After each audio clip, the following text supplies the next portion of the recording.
challenge. Don't you dare, ref. That's, he got the ball.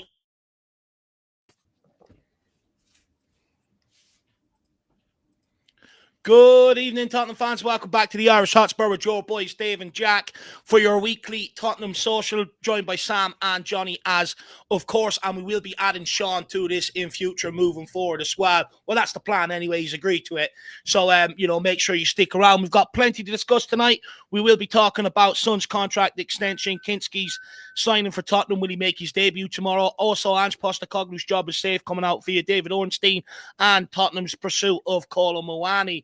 So a lot out there in the news, a lot to discuss. We'll go around the house, just find out how everybody is. Welcome you guys in at home, and we will crack on. Of course, we also will be talking about the big semi-final tomorrow night as well. We'll start with you, Johnny, while Jack said you're doing some adjustments there. How are you keeping, my man? I'm all right. I'm looking forward to a big semi tomorrow. Hopefully we come out of it with a semi.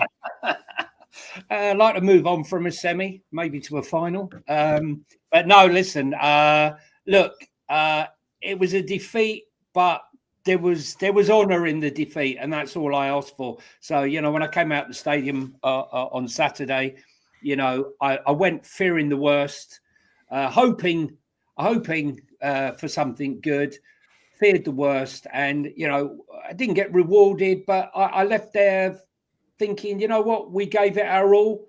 There was a few tweaks, and a little bit positive, a little bit more positive, and that's all you can ask for. Actually, give all the Spurs fans a little glimmer of hope that things could be changing.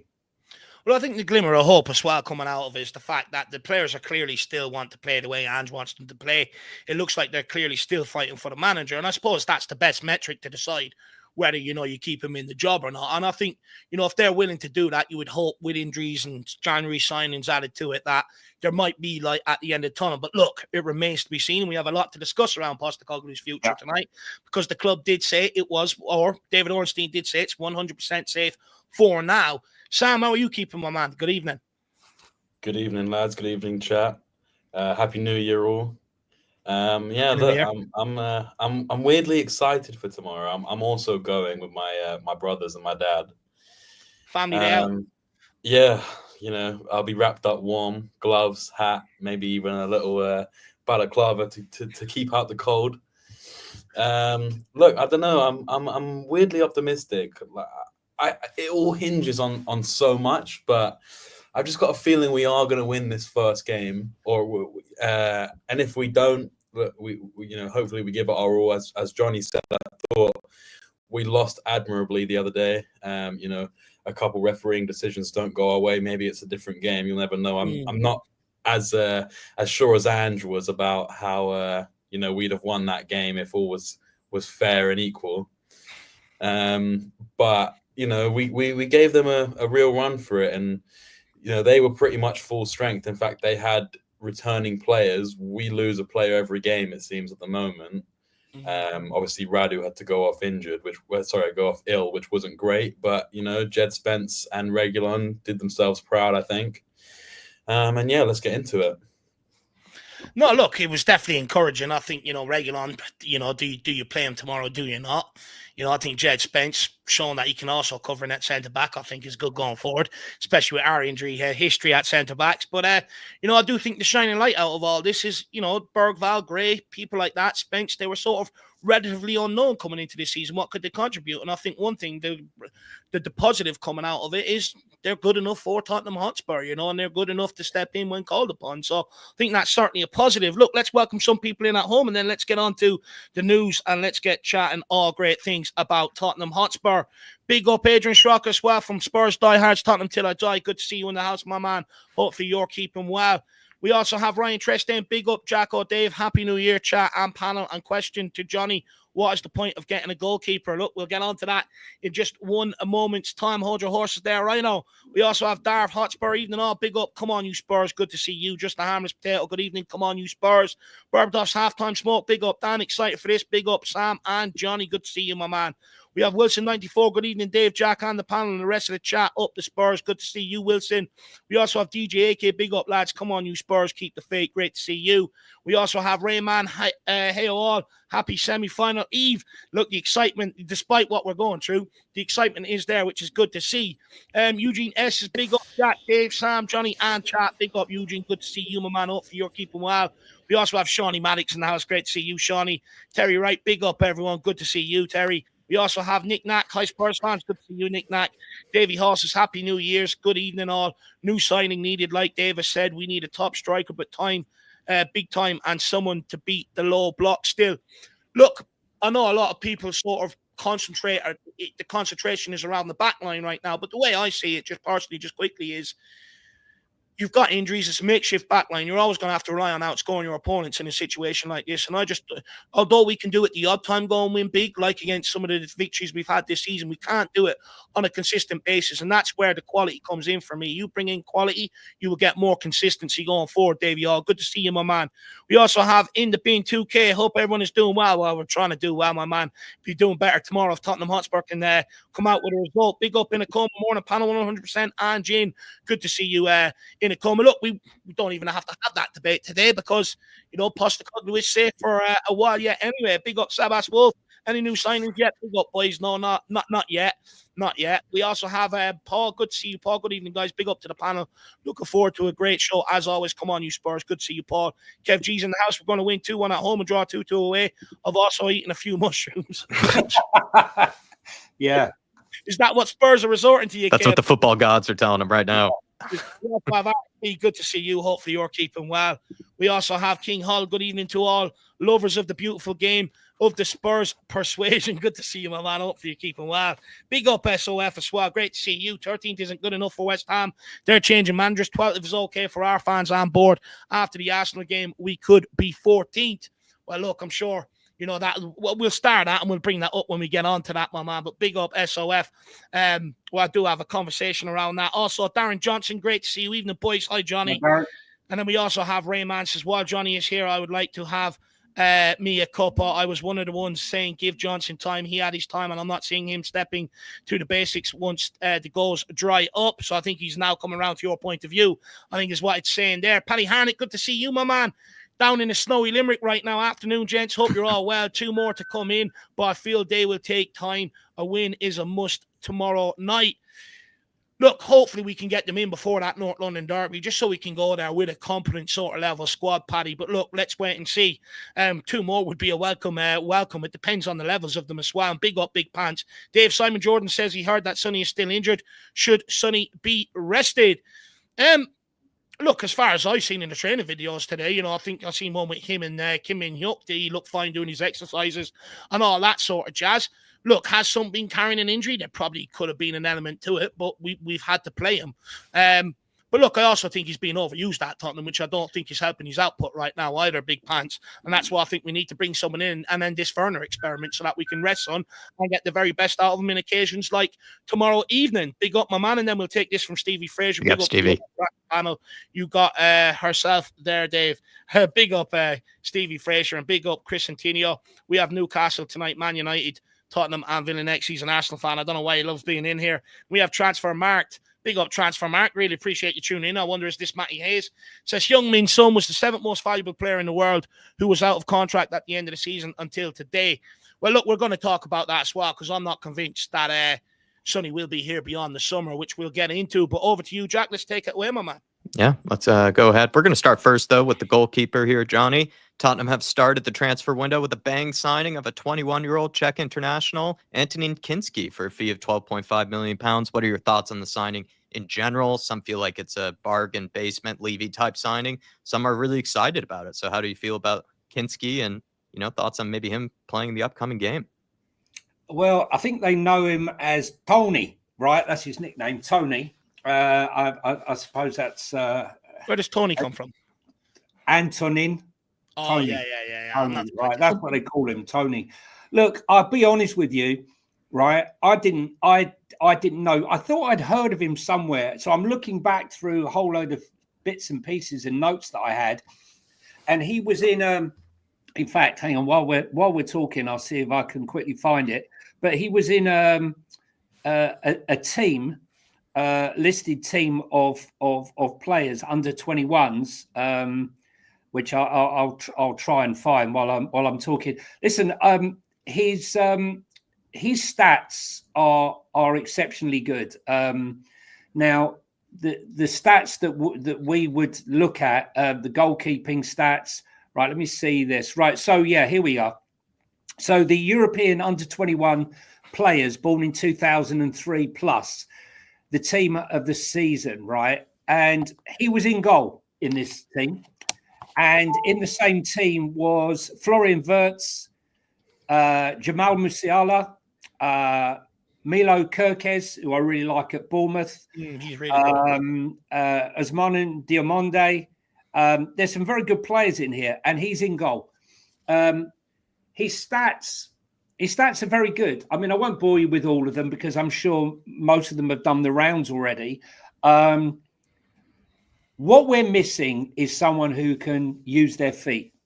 There's no doubt that this guy is 6'4" and he can stop a ball, right? All these people that are saying, yeah, his feet stats are great, but can he make a save? Yes. It's quite interesting from what I've seen of him. People say he's Petr Cech, but he's not really. Just because he's from there, it doesn't mean he's exactly the same. The thing that sort of surprised me was he seems to stay on his line, Dave. And when you have a high line, I'm the type of guy who, when you're playing a high line, I like to see him on the edge of the box or on the edge of his penalty box. Yeah. But his ball delivery is exceptional. And the other thing, just on that, Johnny, just quickly before you move on, when you're talking about him staying on his line, could that just be that's a tactical instruction from the Slavia Prague manager, and that with Ange Postecoglou and the system, he might be asked to come off the line a bit? It doesn't mean that he can't do it, right? It could have been a tactical instruction. No. I think he backs himself. He's very, very confident. What I like about him, there's nothing other than football in this guy's life, right? Exceptionally clever. He speaks perfect English, which is what you need. His dad was a pro goalkeeper, played for the country. He's been bred. He's been bred, to be at the top. And, some of the reports saying that he's going all the way. Who are we to disbelieve them? What I like about him, one of the things I liked about him most, with the keepers, even with Vic, when they're being pressed, these keepers are being pressed, I feel nervous. I mean, we were definitely nervous when we were watching Lloris. When the ball was passed back to him, it was like, oh my God, like, don't pass back to him. It was a nightmare. The same with the Tree and Vicario at times. This guy is so cool, calm, and collected. When he's on the ball and he's pressed, he's not phased at all. The only thing is, I was thinking, who do you play tomorrow? Do you play Foster because of his experience? Do you play Brandon Austin because of his great performance last night, or do you play this kid? My answer is we probably need all three in goal. Maybe put all three of them in goal, and let's take out three attackers. Or two attackers, and let's play three in goal. Is there any rules that say you can't play goalkeeper? I'm not sure. I think maybe we might do it tomorrow. Hang on, what's the point of getting him when money? That's the plan B people are talking about. Yeah, this is what I want to talk about here. What Ryan was saying, because this is something that my dad has mentioned to me. This is something that I have thought about. That it was one that they earmarked for the summer. Now, obviously, we all know why they accelerated. Clearly, they don't trust the other options there, and they want him to come in and play, in my opinion. But does that mean then we have less money to address other areas and other issues of the squad this January transfer window then?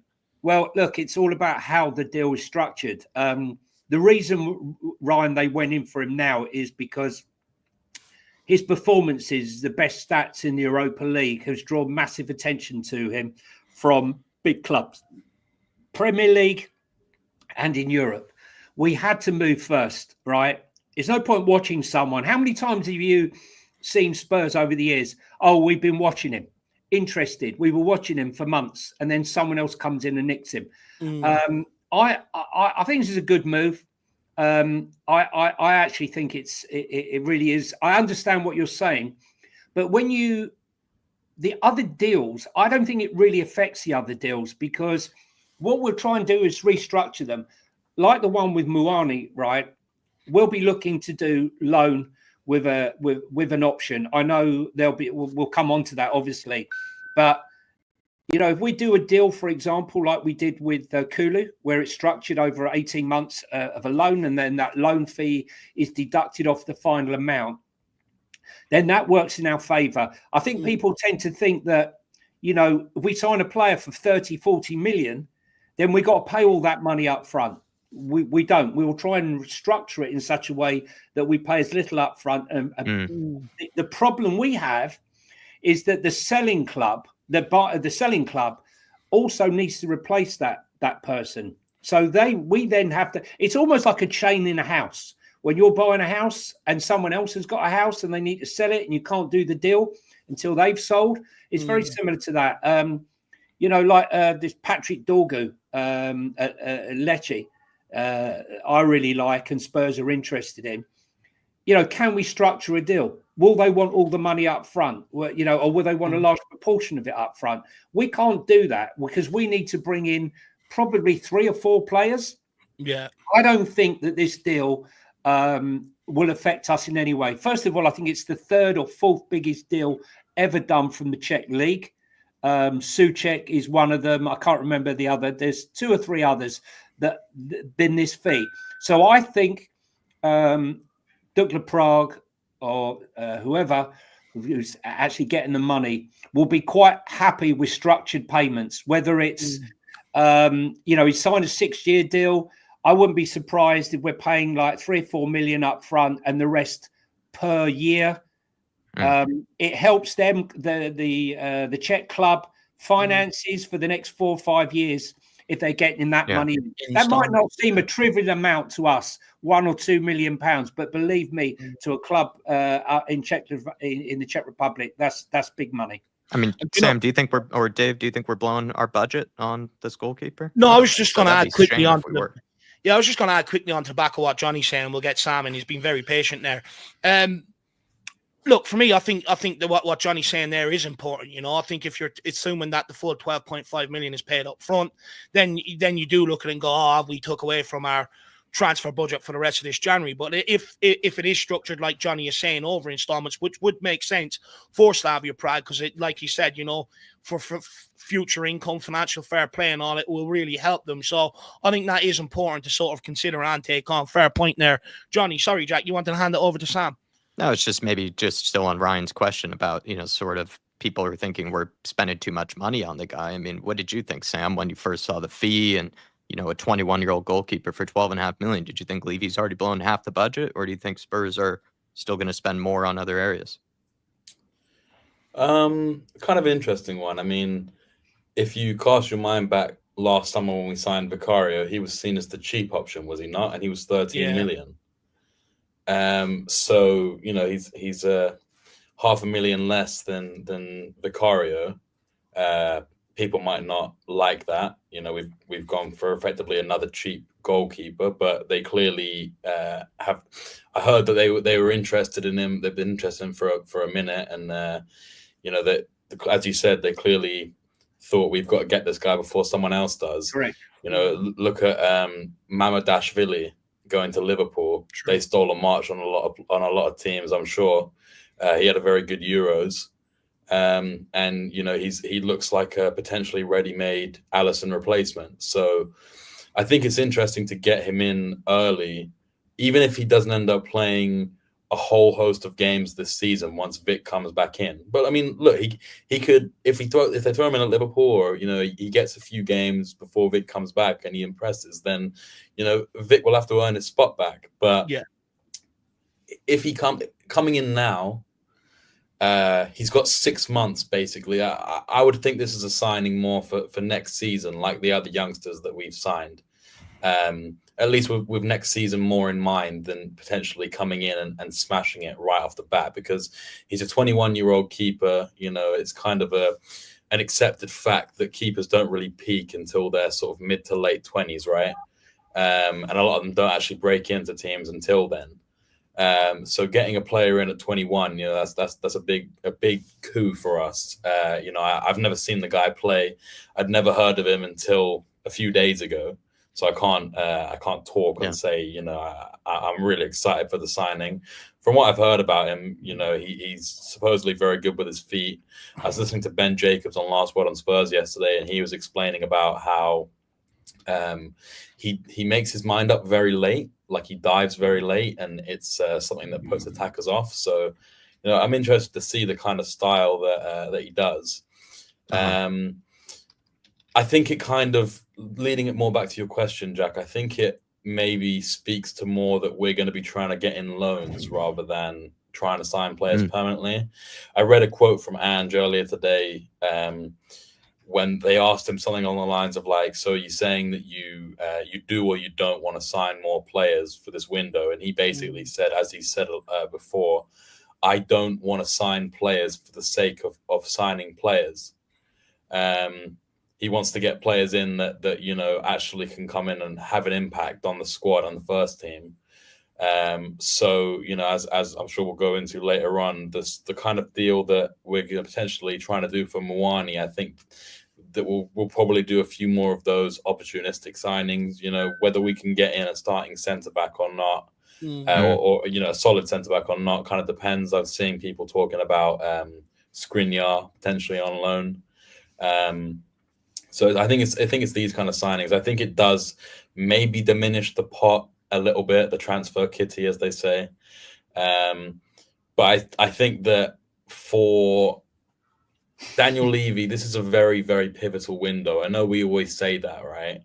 But the fans haven't jumped on Ange's back as much as we normally do. Obviously, there's a large section of the fan base. I wouldn't say a majority, but a large section of the fan base that are very concerned. And I've seen a few comments in here. I saw one earlier saying 13th or something wasn't good enough for West Ham, and they sacked their manager. And that's a valid point. I've got my concerns over Ange. I still do. But I'm reluctant to call him out whilst we go through this whole issue. And I think that Levy's kind of seen, or at least the board have kind of seen, that if they are going to, chop the manager, there's no one protecting them because the fans aren't necessarily calling for Ange out. So Levy and ENIC and the board, they have to really go in this window, show us there's some sort of intent. But I don't think anyone's expecting us to, push for the top 3. Maybe even the top 4. I think maybe that ship has already sailed. But I mean, look at Newcastle, right? They were struggling at the start of the season. Suddenly they win 6 games in a row or something. I'm not saying that we're going to win 6 games in a row, but all of a sudden they're up there again, and people are saying, "Oh, Newcastle, they're a team to watch out for." And the same sort of thing could happen to us maybe post-February once we start getting the centre-backs back, if they ever get back fit. You never know. We might get a Fabrizio Romano or an Ali Gold or whatever coming out. There's been a setback in training. But look, I think it's definitely money out, but I don't think that means that it's the last transfer that we will see. I think that they know that they need to bring players in, or they're going to have to sack Ange because we're going to end up in a relegation battle when there'll be no other choice. Dave, I did have a question though on sort of maybe experience. That's probably been needed for a while now. Just quickly on that, Kinsky obviously not one for experience. I'm not sure if we expected the backup goalkeeper to be a guy with a ton of experience. I think you even knew that it was going to be somebody we never had heard before, but that's something that Postecoglou doesn't need this January window, right? So he has mentioned the need for leaders and experience. Do you think there's still the chance that will happen this window? I would hope so. When you look at them going for someone like Kolo Muani, I'm not quite so sure, but that's my problem. That's why I'm not getting overhyped by the Kinsky signing. Don't get me wrong. I can see the talent that everybody says is there. His mindset is great. It's one of his best attributes. But And I do think he was signed to come in here and play in the short term, here and now. You look at Fraser Forrester, I think, the club have probably accepted he's over the hill. He's not good enough. He's not the long-term solution. And, Brandon Austin, he was always Tottenham's third choice. And the fact that Forrester was in there ahead of him, despite his game against Newcastle, shows to me that Postecoglou doesn't really trust his abilities either. So I think this guy was brought in here to play in the short term. And when you look at a lot of the cup games we've got this coming up this January, we've got the FA Cup, we've got the Cup Semi-Final, and we also have the 2 Europa League games come the end of the month. I think it's a very, very important month for Tottenham Hotspur.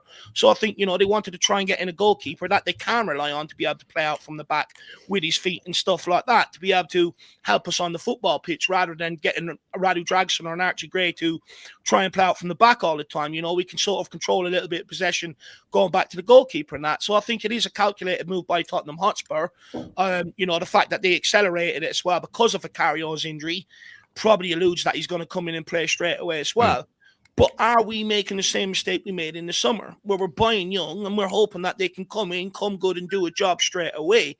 It's a bit of a risk. It is a bit of a gamble. Could they have gone for someone more experienced for the here and now? And then when Vicario comes back, he's still there competing with Vicario.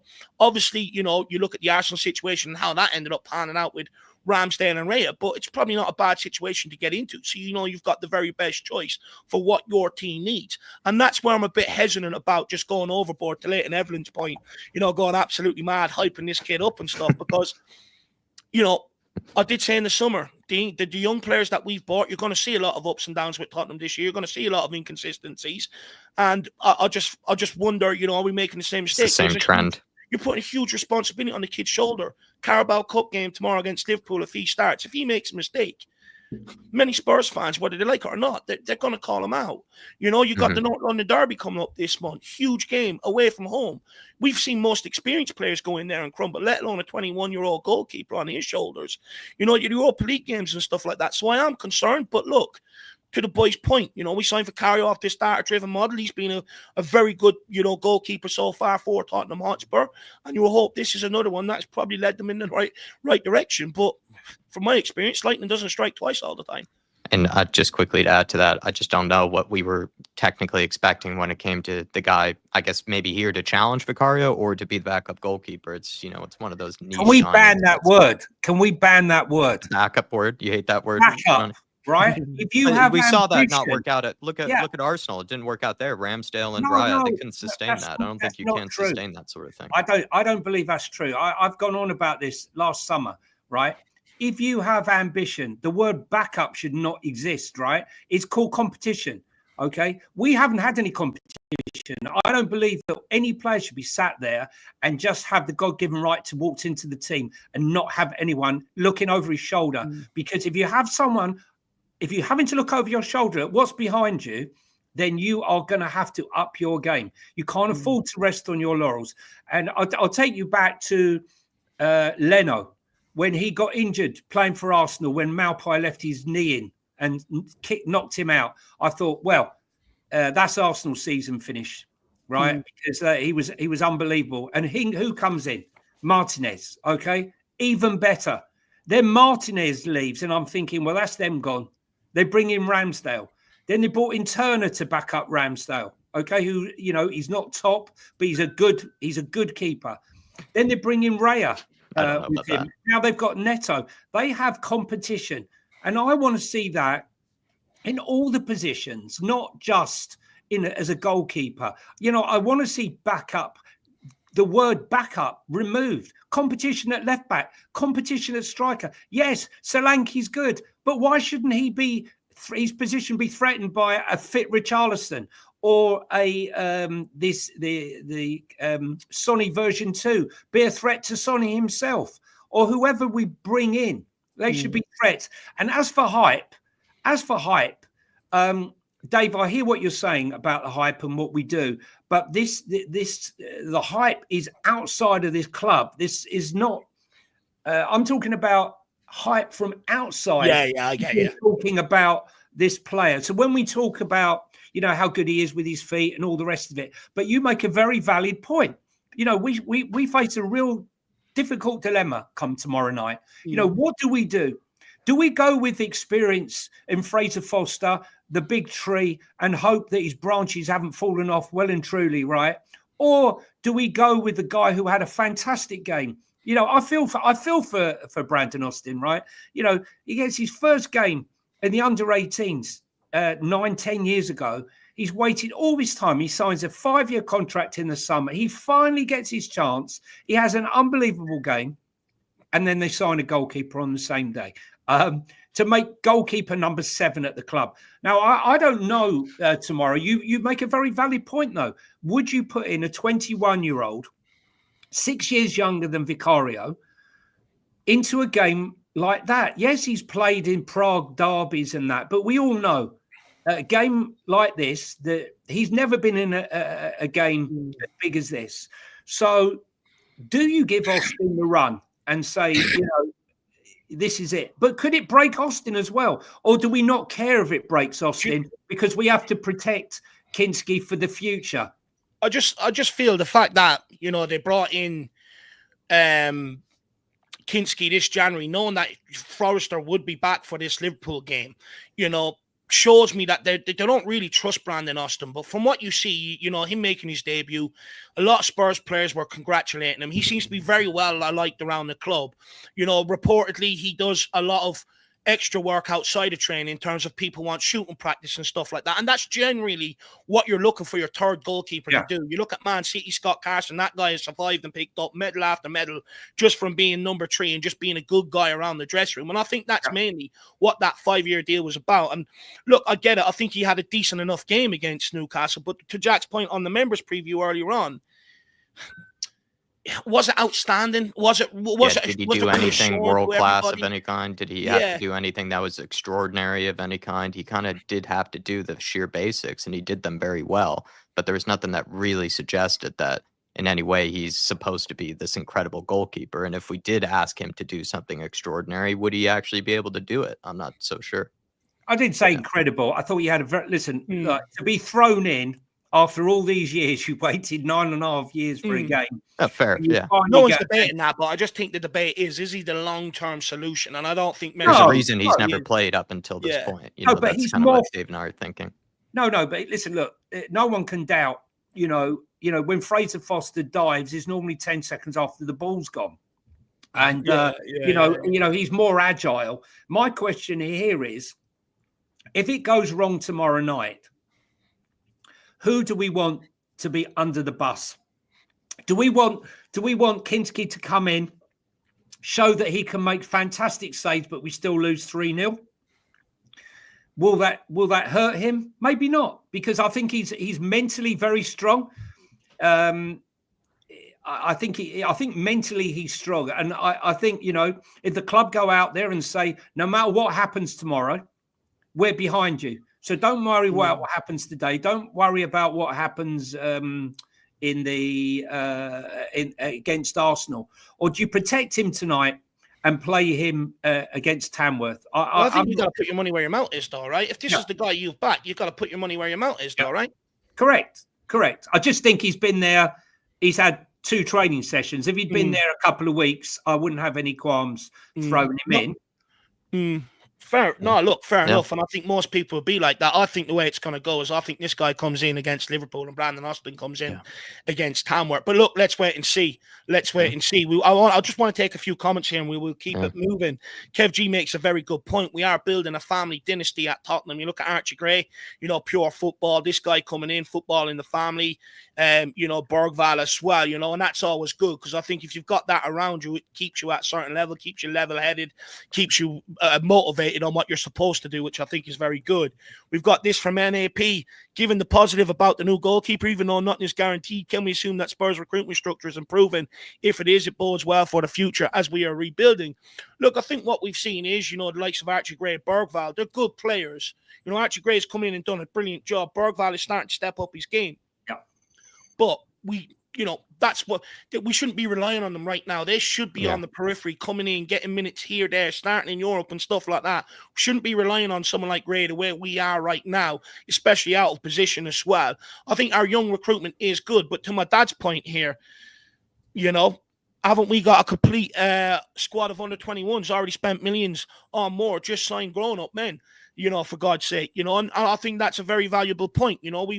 We've got some of the best under 21s I've seen in my lifetime, not only in the under 21 level, but under 17s, under 18s. It's been 3 years of success for them. At some point, you've got to look at them, and you look at our goalkeeper situation now for the homegrown. We've got Whiteman hanging around for absolutely no reason whatsoever, just to fill out the homegrown side of the squad for European competition. You've got to start getting these guys through, so that you don't have these problems, and you've got to get the best ones through. You're looking at our forward options right now. We've got Jamie Donnelly out of Leyton Orient ripping it up. You look at our defensive options. We've got Ashley Phillips out on loan. You've got Dorrington hanging around, can't even get a game right now. We have to start trusting in some of these younger players. I do get it, but where we're at right now, why are we signing more when Postecoglou spoke about the need for, experience, leadership? That doesn't come with a young 18, 19, 20, 21-year-old. That comes with someone 25 and above. I'd even argue 27, 28, 29. Personally, so that's my problem with it, NAP. But I will agree the youth recruitment is getting a lot better. Eugene also says, what does this mean for Keely and Gunter? Look, I think Brandon Austin will be kept around to allow these two to continue to go out on loan to develop themselves. I presume that's why a part of the 5-year contract. We've got Leighton Evelyn. Here we go again, hyping players.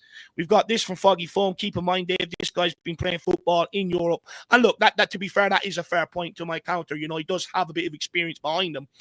But Premier League is a big, big step up when you're facing quality week in, week out compared to the Czech League, then going into Europe, facing your quality. It's every game. It's relentless. It's a different step up altogether. But great comments, guys. Keep them coming in. And then Jack, he played against? Does anyone know? Sorry, I was just going to ask Dave and Jack, if anyone in the comments, because I haven't had a chance to look because I've been looking up other stuff. Can someone look? He's been ever present for Prague.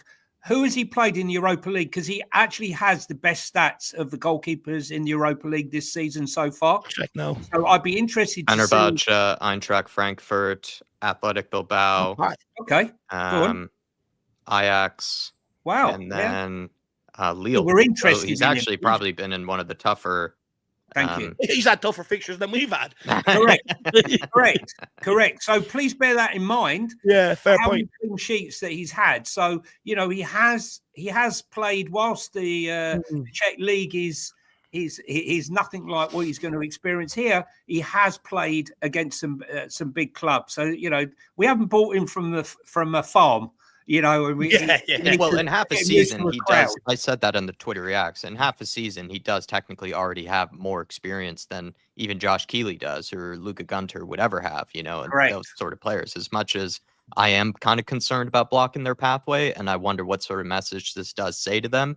At the same time, in half a season, he already has more experience than these guys all have combined. More than Brandon Austin does, to be fair. The only thing Brandon Austin knows is just where the toilet is, and, he's just going to have to point it to him every now and again. But which players are on his team and which players aren't on his team. But Brandon Austin doesn't even have more experience than him. So Alfie Whiteman is just the club DJ and part-time goalkeeper. So, I'll tell him where the Spotify account is, the password. Yeah. That guy has an ideal lifestyle. That guy doesn't have to do anything. He's getting paid about 10 grand a week. He's absolutely living it up. You guys are doing him a disservice. They also get him to do the red light, green light of Squid Games. Yeah, he's part of it. Yeah, Ryan. True. Ryan, asking you, Johnny, why do some people still want? Oh, sorry, Dave. Yeah. 1 second, Rhino. What we'll do is just quickly, Rhino. I am conscious, I do want Sam and Jack to also have their say. So what we're going to do is, we're going to bring up the Ange Postecoglou news. We'll let the two boys have their say, and then as soon as they're finished, we'll pivot and give this one to Johnny, and then I'll come in last and have my say on this. So, Jack, I'll bring up the thing for you now. Sorry about that. No, that makes more sense actually. On Ange Postecoglou, lads, we were given the assurance that the board are here to back him. Reports emerged this week that Postecoglou's job is now 100% safe for Spurs hierarchy and that they are backing him to lead this team forward. And Ben Jacobs last night said on Last Word on Spurs that they are ignoring the stats and instead are taking into account the mitigating circumstances that have led to these stats. And where we are at with this project, the club are making. And just the question really is, where are we at with this project? Do you feel like the club are making the right decision by sticking with Ange Postecoglou? They seem relatively calm about it. Sam, what's your take on that? Were you relieved, disappointed to hear this, that they're 100% backing him? Do you even believe that they're backing him? I'm kind of indifferent on it, if I'm honest. I've said it before, I don't dislike Ange.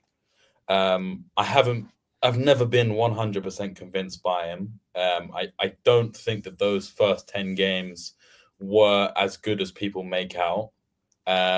But he's been dealt a very tough hand. Whether, you can argue that's his fault due to the training, or playing, the suicidal football at times.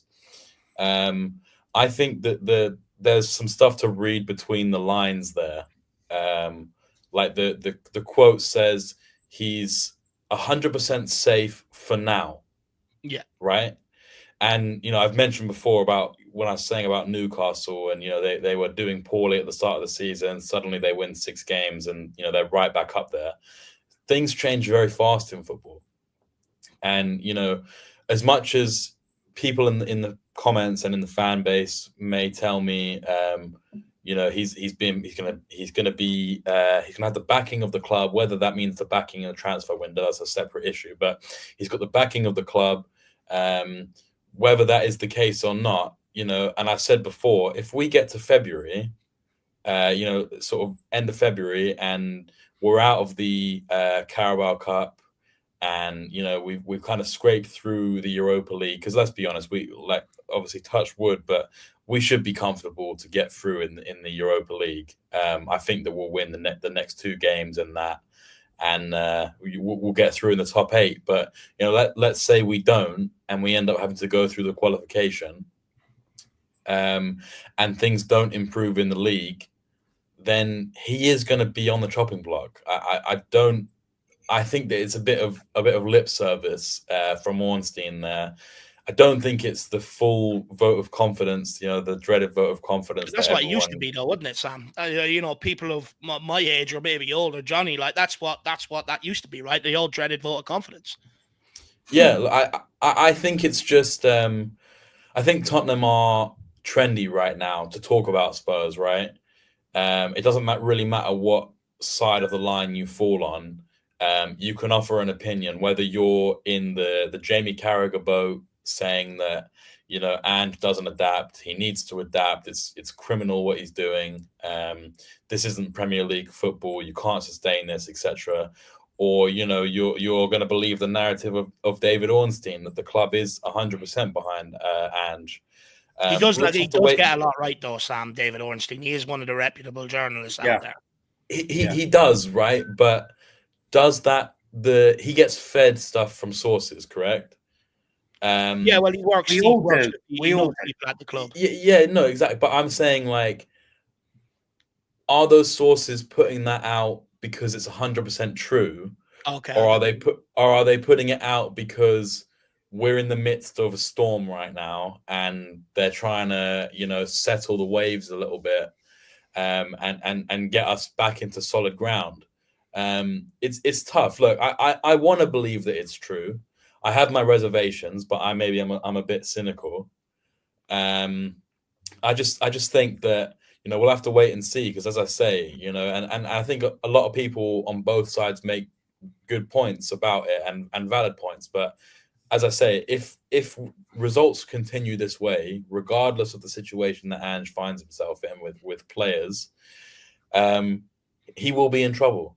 And it's whether the board have the bottle or not to back the words that they've said. And obviously it will come down to the business in the transfer window, whether they believe they've backed them sufficiently or not. Fair. Dave, I don't know how much I believe in the ITKs over the last 6 or 7 months or so. Everything from transfer rumors I feel like have been kind of well off, to even, news around various things I felt like have been well off, or just, been kind of looking one way, and then all of a sudden something else happens. But I do wonder with Daniel Levy if he has sort of the wherewithal or the self-understanding that he could sort of hide behind Ange in all of this. Like, despite the bad results. What do you mean hide behind him? Hide behind him in that if he does sack him, who else are we going to look towards, once he's sacked? Yes, he could try to bring in another manager, but you would say that everyone is going to be pretty fed up with Levy at that point. And then, all the attention is kind of sort of drawn towards him again. And I think he's going to try to avoid that by maybe just sort of sticking it out with Ange for at least as long as he feels like he can, whatever is sort of tolerable to the longest extent. Because once Ange is gone, everybody, including you and me, to Johnny, to Sam, all the eyes are pointed back at Levy again. And I wonder if he's going to try to avoid that at all costs, because even if he does bring in another manager, who's to say that manager is going to be better than Ange? Who's to say that it's going to be a top class manager? We've had that debate before, right? That have Spurs pretty much run out of, room with bringing in top class managers from other clubs. It's not like some guy's just going to be happy to drop whatever he's doing and come over and take over our basket Well, how did case we end up with situation. Postecoglou in the first place, right? Yeah, part of the reason they got Ange in the first place. So does Daniel Levy kind of a little bit out of options here? Like, does he kind of just have to hide behind Ange, stick it out, hopefully back him so that, the results do improve? But if he sacks him, the attention's back on him again mid-season as well, right? When everybody's, paying attention. So I think Daniel Levy is almost doing himself a favor by, I guess, not sacking him and giving the rumors that they are going to back him. Whether they do or not, we'll find out. But I think Daniel Levy is just trying to save face in all this. Look, I'm sort of similar towards yourself and Sam, but I'll hold fire for a minute because I want to pose these two things to Johnny, and we'll let him go off as well. SOF says 13th isn't good enough for West Ham. They're changing managers. 12th is okay for our fans on board after the Arsenal game. We could be 14th. And I think, it's fair to bring these up, in fairness to the debate. And Ryan Trestain says, Johnny, why do some people still want Ange in? While we are still in 3 cups when we are getting in a fight at the bottom? Can you explain? Much love. So, Johnny, do you think the club are making the right decision? You've heard the two boys' point of view. Jack is coming from it from a point of view where he thinks Levy has no option but to sit behind Ange Postecoglou right now and back him. And Sam is probably, on the fence from what I gather. Listen, I'm not a believer in Ange. I've given him lots of time. I started to question things in January last year when we started to get our players back, and I started to see holes in the system. But thought, can't be that harsh, have to wait. We'll see progression. We'll see changes to the system as he gets his players. Liz, it hasn't materialized. But I think what you were saying, Jack, and Sam, like, can he afford to sack him right now? If he was to sack him early, everyone would say typical Levy. But by giving him the time, by giving him the time to bury himself, I think that allows Levy to say, look, I let this go on for longer than I really should have done. But I hear the fans were behind Ange. We're still in the cups. I had to let him go. I had to let him carry on, because of the injuries. But we started to see that no matter what, it wasn't going to change. Yeah. Make it look good on your end. Look, I don't believe the record in Europe is great. I don't believe we've had fantastic performances in the Europa League. Other people can say they don't agree with that. I personally do. I think we had a very easy run and we haven't got fantastic results. Some of the selections have been kind of weird. Don't understand it. Fielding weaker teams so we would have a strong team to play Ipswich. Strong team, guys, and got beaten. I think that they need to let him run on the cups. I'm not even thinking about Tamworth. I mean, listen, if he doesn't get a result against Tamworth, that's the end of it, right? I mean, there is no back from that. So I expect him to beat Tamworth very comfortably. But if he loses to Liverpool, and if he loses to Arsenal, and they lose or don't play well against Everton, the pressure is going to be on from me because. But I like you all guys said, who are we going to bring in? We would have to pay compensation to Postecoglou. He would then have to pay compensation to whether it's Iraola, whether it's Silva, whether it's Thomas Frank. He's going to have to now. That's going to be. Which he's not doing. No. Would you want to leave the club? Would you want to leave any of those clubs to come to this club? I'll tell you one thing. What I don't agree with. I don't agree that he's had no backing at all. I don't believe that the players at this club are a pile of shit. I really don't. And I think with the right system, playing a balance between, Jurgen Klopp's Gegenpress, where attack, to more measured Arne Slot approach, where it's stop and go. And, although they looked a little bit leggy against Man United, I love the way they play football. It's attacking football, but at the same time, it's measured and thoughtful. And I think, as long as we get in a coach, if we have to let him go, that is the same, but with a sprinkle of pragmatism. This squad is good enough for anyone. Yeah, Dragusin looks terrible playing in this system, but he wasn't built for this system. He came from a three at the back. Personally, I think this squad is perfectly set up for a three at the back. If we get in another centre back like a Tamori, who's like probably my favourites to come in. I think the squad is there. I think the players are there. I think a lot of the injuries are self-inflicted, but I understand why Levy is hiding behind Ange. Not difficult to do when he's like very small and very slight, and Ange is quite a big fella.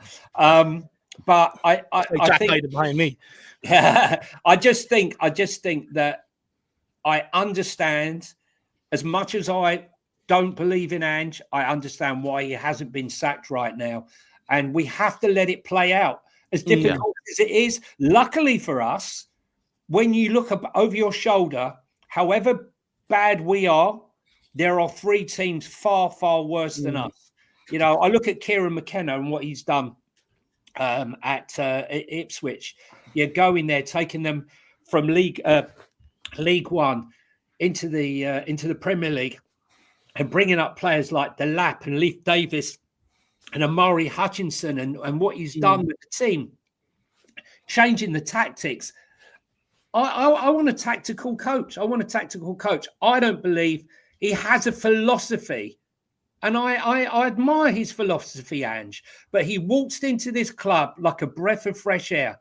And he currently sits there like a guy who's on antidepressants and who needs antidepressants, should I say. And it's a worry. But he's here to stay until the shit really hits the fan. I think both sides can agree with the point you made earlier about if you do just let it play out, either Ange proves his haters wrong and his doubters wrong, Correct. Or vice versa. He does kind of put even more evidence that it just has to be cut out short, even if whether you wanted it to or not, you got to stop the damage at some point. And I do think that is probably, hopefully, Daniel Levy's logic at the time is like, might just make things look good on my end of things. I said that I backed him, that I said that I gave him time, that I didn't cut the leash too short, or didn't cut it, when, maybe there was still room, left to try to fix things. He has to just do it when it's just, has to be done, basically. And I think that is actually the right decision. Can I just add one thing? Sorry, one thing here, just to balance this up.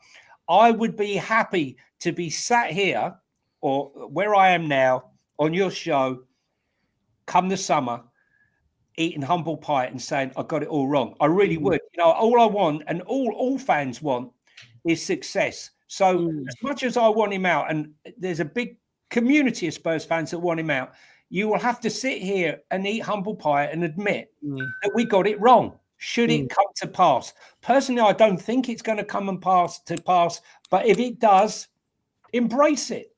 Do you know what? Look, I think it goes back to Sam's point. I think timing. First of all, big up Drew as well, my man. Really appreciate support. Hopefully you're keeping well, and let me know if you're available for the pre-match show tomorrow. And I know it's awkward during the week with you working, and good to see you, look, man, as well. Hopefully you're keeping well. And just quickly, guys, I just want to say, look, it was tongue-in-cheek. If I'm not taking offense, I'm a big guy. I don't think anybody else should be, to be quite frank. It was tongue-in-cheek about Ange, Levy hide behind Ange and stuff like that, guys. But just quickly, I think it comes around to what Sam is saying about timing, right? You look at the words right now, and I think you've got to look at that part 4 now. I think that has to be highlighted. And then I think you have to take into consideration where we are right now in the January transfer window. What players are going to want to sign for a club when he doesn't know what manager is going to be here, what system he's going to play for? So there has to be stability in this window to get players in. And they have to get players in, regardless whether it's Ange Postecoglou or a new manager anyway. But the timing right now isn't right to sack Ange Postecoglou. You also look at this month. We've got all our games in the cup competitions. We will know coming out of that whether we finish inside the top 8 in Europa or we didn't. Which, because the reason why we need to is to avoid a 2-legged playoff in February.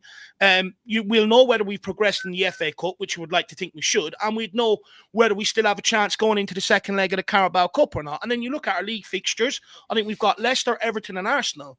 So you'll also know off the back of them, whether you are fighting a relegation battle or whether you can stave that off by beating the likes of Leicester and Everton and picking up a point against Arsenal. So I think timing right now is key. We're a club in chaos. It's a chaos month for, with the January transfer window, and it's a chaos month with the fixtures. Right now isn't the time, for us to write everything off and go and switch, bring in a new manager, because you are going to pay the price for it. Bringing in a new manager right now with all these injuries, we're missing up to 10 players tomorrow. What start is he going to get off to? Plus, Daniel Levy, you look at his last 3 hires. Postecoglou's contract was up at Celtic. Conte was waiting out there for a job, and so was Jose Mourinho. He ain't going to a club to buy a Thomas Frank or to buy that guy at Bournemouth and bring them in here. It's just not going to happen. So I think right now, to Sam's point, the 4 now is important. I think it's 4 January to come out, show a bit of stabilization. This is the plan going forward. So when they do go for targets, don't have that question. Well, hang on, who's the manager going to be? Who am I signing for? Stuff like that. So I think it's beneficial for the club to back him for this month. But I don't think that word extends beyond that. I think there is an element to it, to DB's point earlier on. I do think it is, to a degree, a vote of confidence to a certain extent where, and I think, who was it? The guy that was on Last Word on Spurs last night, Ben Jacobs. He said that there's an element to Postecoglou's press conferences now where you can see that he feels like he's under pressure with his tetchiness and stuff like that. So I think right now it's the right move for Tottenham Hotspur. I think then you come out of January, you look at February, see where we are, you've got your players in the door, and then you make your decision. So I think right now it's the right timing for the club to do it. But it doesn't mean that they're sitting there saying Ange Postecoglou is going to get to the rest of the season, because David Ornstein would have came out and said that. I think it is a temporary basis just to sort of quell the rumours around Tottenham so that we can get players in to help the immediate situation. So I think it's a smart move whether people like it or not. Don't get me wrong. I understand the form. I understand all the questions around Ange Postecoglou, but right now is not the right time for Tottenham. In order to bring in a manager and then try and go and leave yourself a couple of weeks to try and get players in, and players that you might have on your list might not want to play that style of football. I think you're making a bigger minefield right now, and I think you fuck it up in January. I think you're going to have repercussions. I do think you will end up entering the relegation battle. So I think timing is key, and I agree with Johnny. Look, I don't think this squad is useless. I think we've got a squad full of technical players. But, like the club Ben Jacobs said the club are taking into yesterday. Yes, you can look at the stats, but you also have to take the mitigating circumstances. The injuries, you're going to pay for them. Newcastle last year paid for their injuries. I think we've lost 10 games up till now. Newcastle lost 9 at this stage last season, but the narrative around Eddie Howe was distinctly different to what it is around Postecoglou. Liverpool fell off last year in Klopp's last season because of a lot of injuries they faced. Man City this season because of all the injuries they faced. Results fall off when you have injuries. And when you're Tottenham Hotspur and you don't build a squad to be able to sustain that, this is why we are where we're at. And I just think right now, for stability reasons, if you want to get players in the door, you gotta come out and do what the club have done, I think. 100%. And just on backing as well, just quickly, sorry, last point. I agree with Johnny. Postecoglou has been backed. I don't think anyone can make the argument he hasn't. But you also have to look into them numbers. A lot of the numbers people band around, the 400 or 500 million, some of that's gone on Porro and Kulusevski deals that were done by the club before he walked in here. Then you look at the backing last summer, it's nowhere near adequate enough. So yes, he's been backed. To what extent? And that's where my problem comes in. Sam, is there anything you'd like to add? We have some super chats we have to get to, but I know that, again, you've been waiting patiently. Is there anything you wanted to add to Postecoglou's, sort of situation? Or I think he's not much has really changed for him since the end of last season, in my opinion. The results have gotten worse, but they weren't exactly amazing to end last season. But they're not as bad as people portrayed us, Sam. Everyone goes off from November onwards last year. It fell off. There was a 10-game period between that and the end of the season where we picked up, I think, nearly 20 or 30 odd points. So it's not as bad as people make out either. We lost 7 games from mid-January to the end of the season. That's league games, 7. But wasn't there a period over that December and that where we were like 9 or 10 games unbeaten as well? I'm just saying, from mid-January to the end of the season, we lost 7 games. Now, you would hope to not lose 7 games in a whole season. And that 7 defeats was after the Chelsea game, where myself, and I was one of them, that said, you wait till we get our players back after the Chelsea game. We've shown how good we can be. You wait. And then they came back and it never happened. And I felt like I had egg on my face. And it hasn't happened really since. It's happened in flashes. Unfortunately, football isn't about moments. It's about consistency. And that's one thing that we haven't managed to get since November last year. Fair point. No, look, fair. I get my point. You gave yours, Sam. Yeah, no, look, I just think that, he would have already been under some, or would have felt some pressure, let's say. I don't think that they would have sacked him at the end of last season. Obviously, ending 5th was, better than most of us expected. I'd say probably better than pretty much all of us expected. It was just the context of some of the stuff, and like you say, like we didn't have a terrible season last season, but and we may have picked up those points, but the concern would have been, when it really mattered, when it was like, okay, Aston Villa have had a dodgy spell here, we can get top 4. They ended up kind of bottling a lot of games. We go 3-0 down to Arsenal at home. We go 3-0 down against Liverpool or whatever. These were games in a row, and we did have a tough end to the season as well. We had Newcastle, Liverpool, Arsenal, and Man City or whatever to end the season. I mean, that's tough for anyone. That'd be tough for Man City in their pomp, right?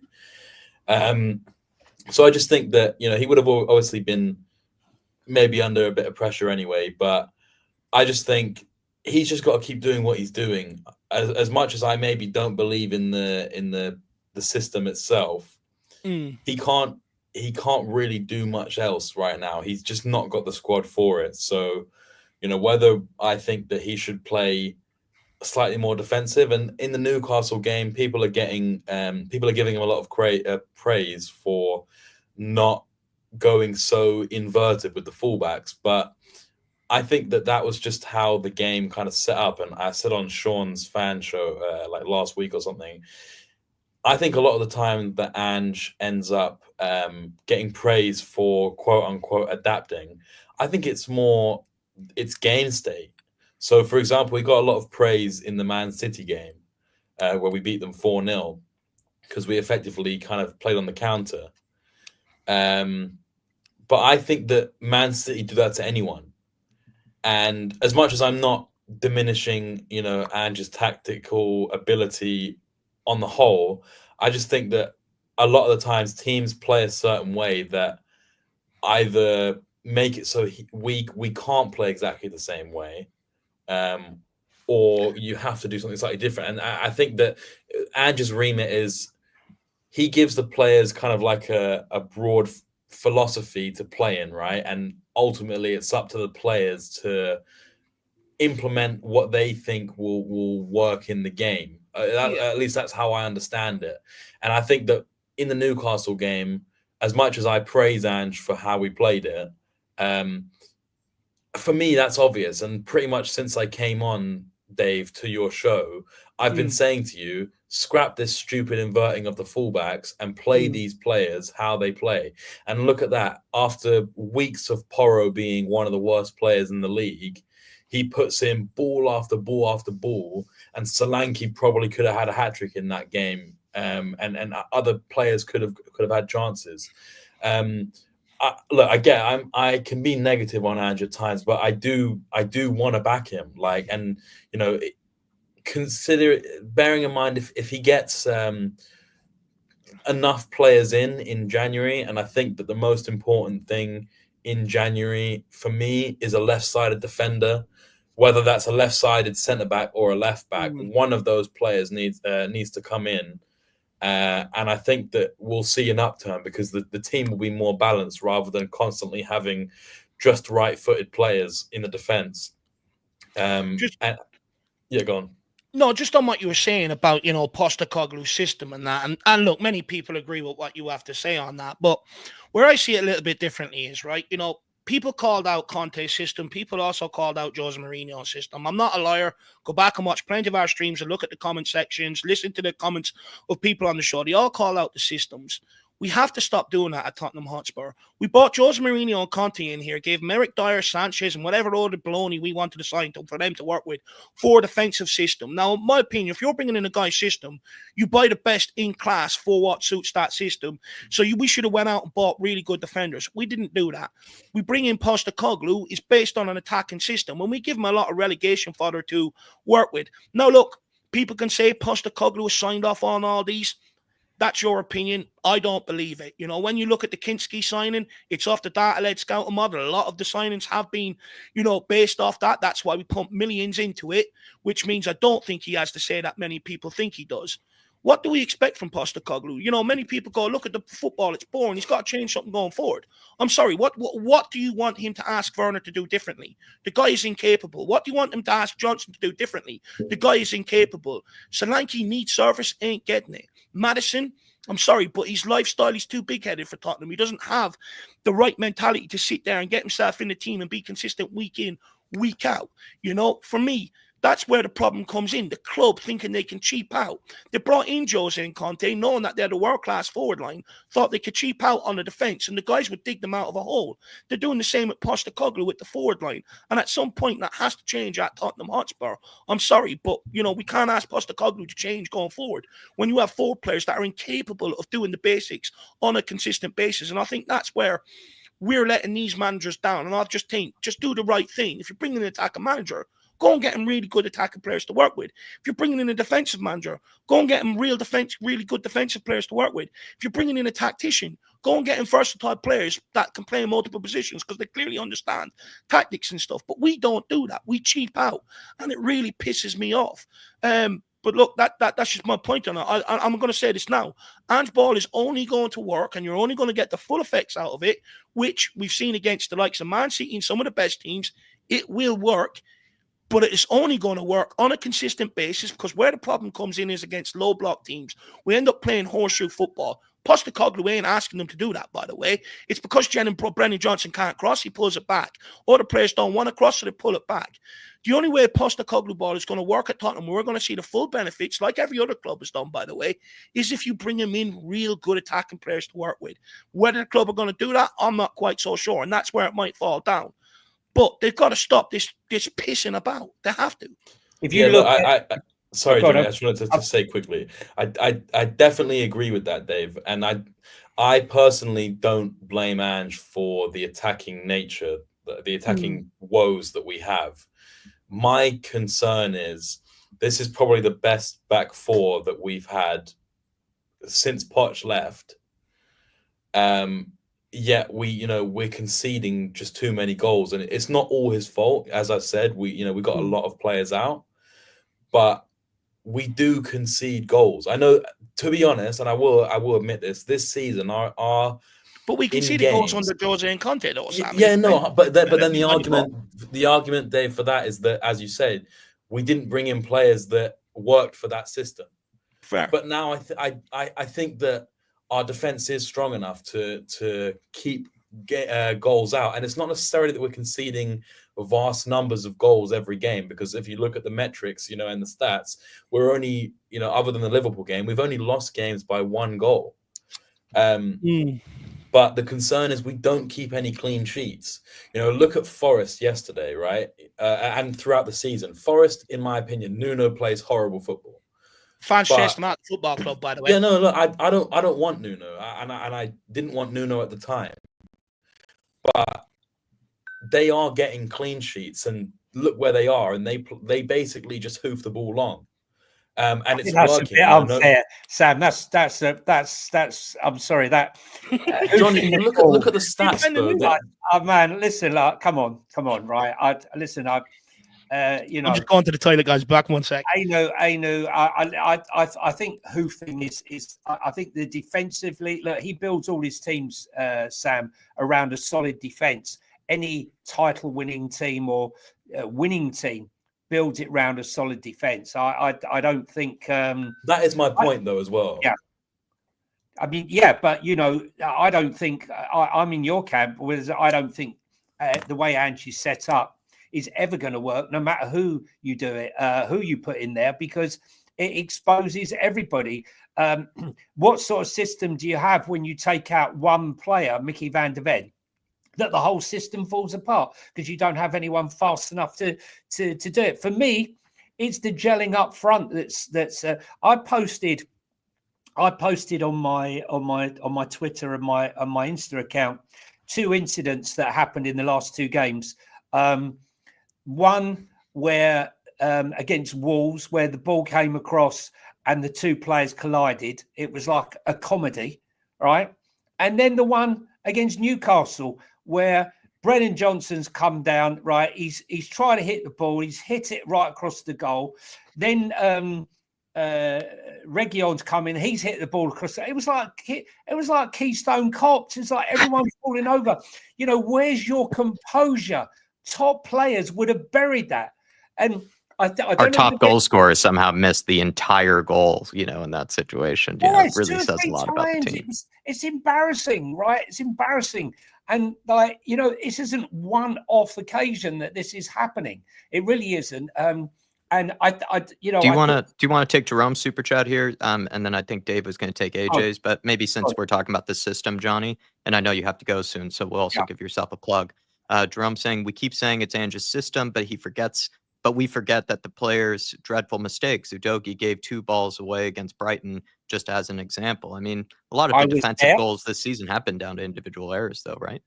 Yeah, well, I'm glad you mentioned that particular one because I was at the ground and we were talking that Destiny should come off because he looked knackered. He did not look right. We were talking about it at half-time. They conceded the first goal. Get him off. Get him off. Nope. Second goal winning. Get him off. Nope. 3 goals. We didn't react until we'd conceded 3 goals. I'm sorry, Ange Ball defensively, I don't think it would matter if you had Virgil van Dijk, Trent, and whoever else in that thing, in that defense. It exposes the players by inverting, and you know what? Yeah. Do you know what, though? I hear what people are saying. But again, if our forward line were better at keeping the ball, better at being able to sustain pressure, sustain attacks and stuff like that, inadvertently, that relieves pressure off your back line. Yes, retention. Yeah, retention's been shocking. I don't know if you heard what I said about the two incidents I was talking about.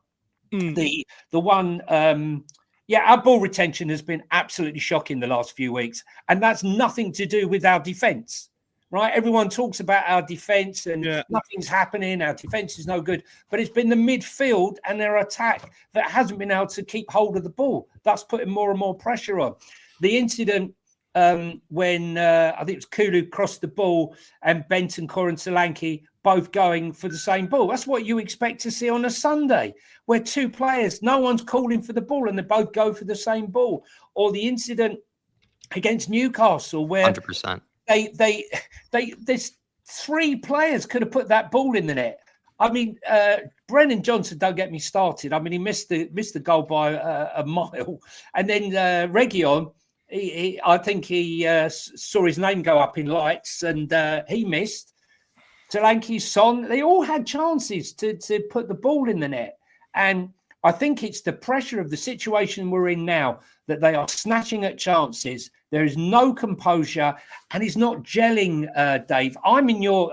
as bad as the defence may be, and that's the highlight and the headlines, I think the problem fundamentally is ball retention and the final third. And people will say that's bollocks because we are the second biggest goal scorers in the game.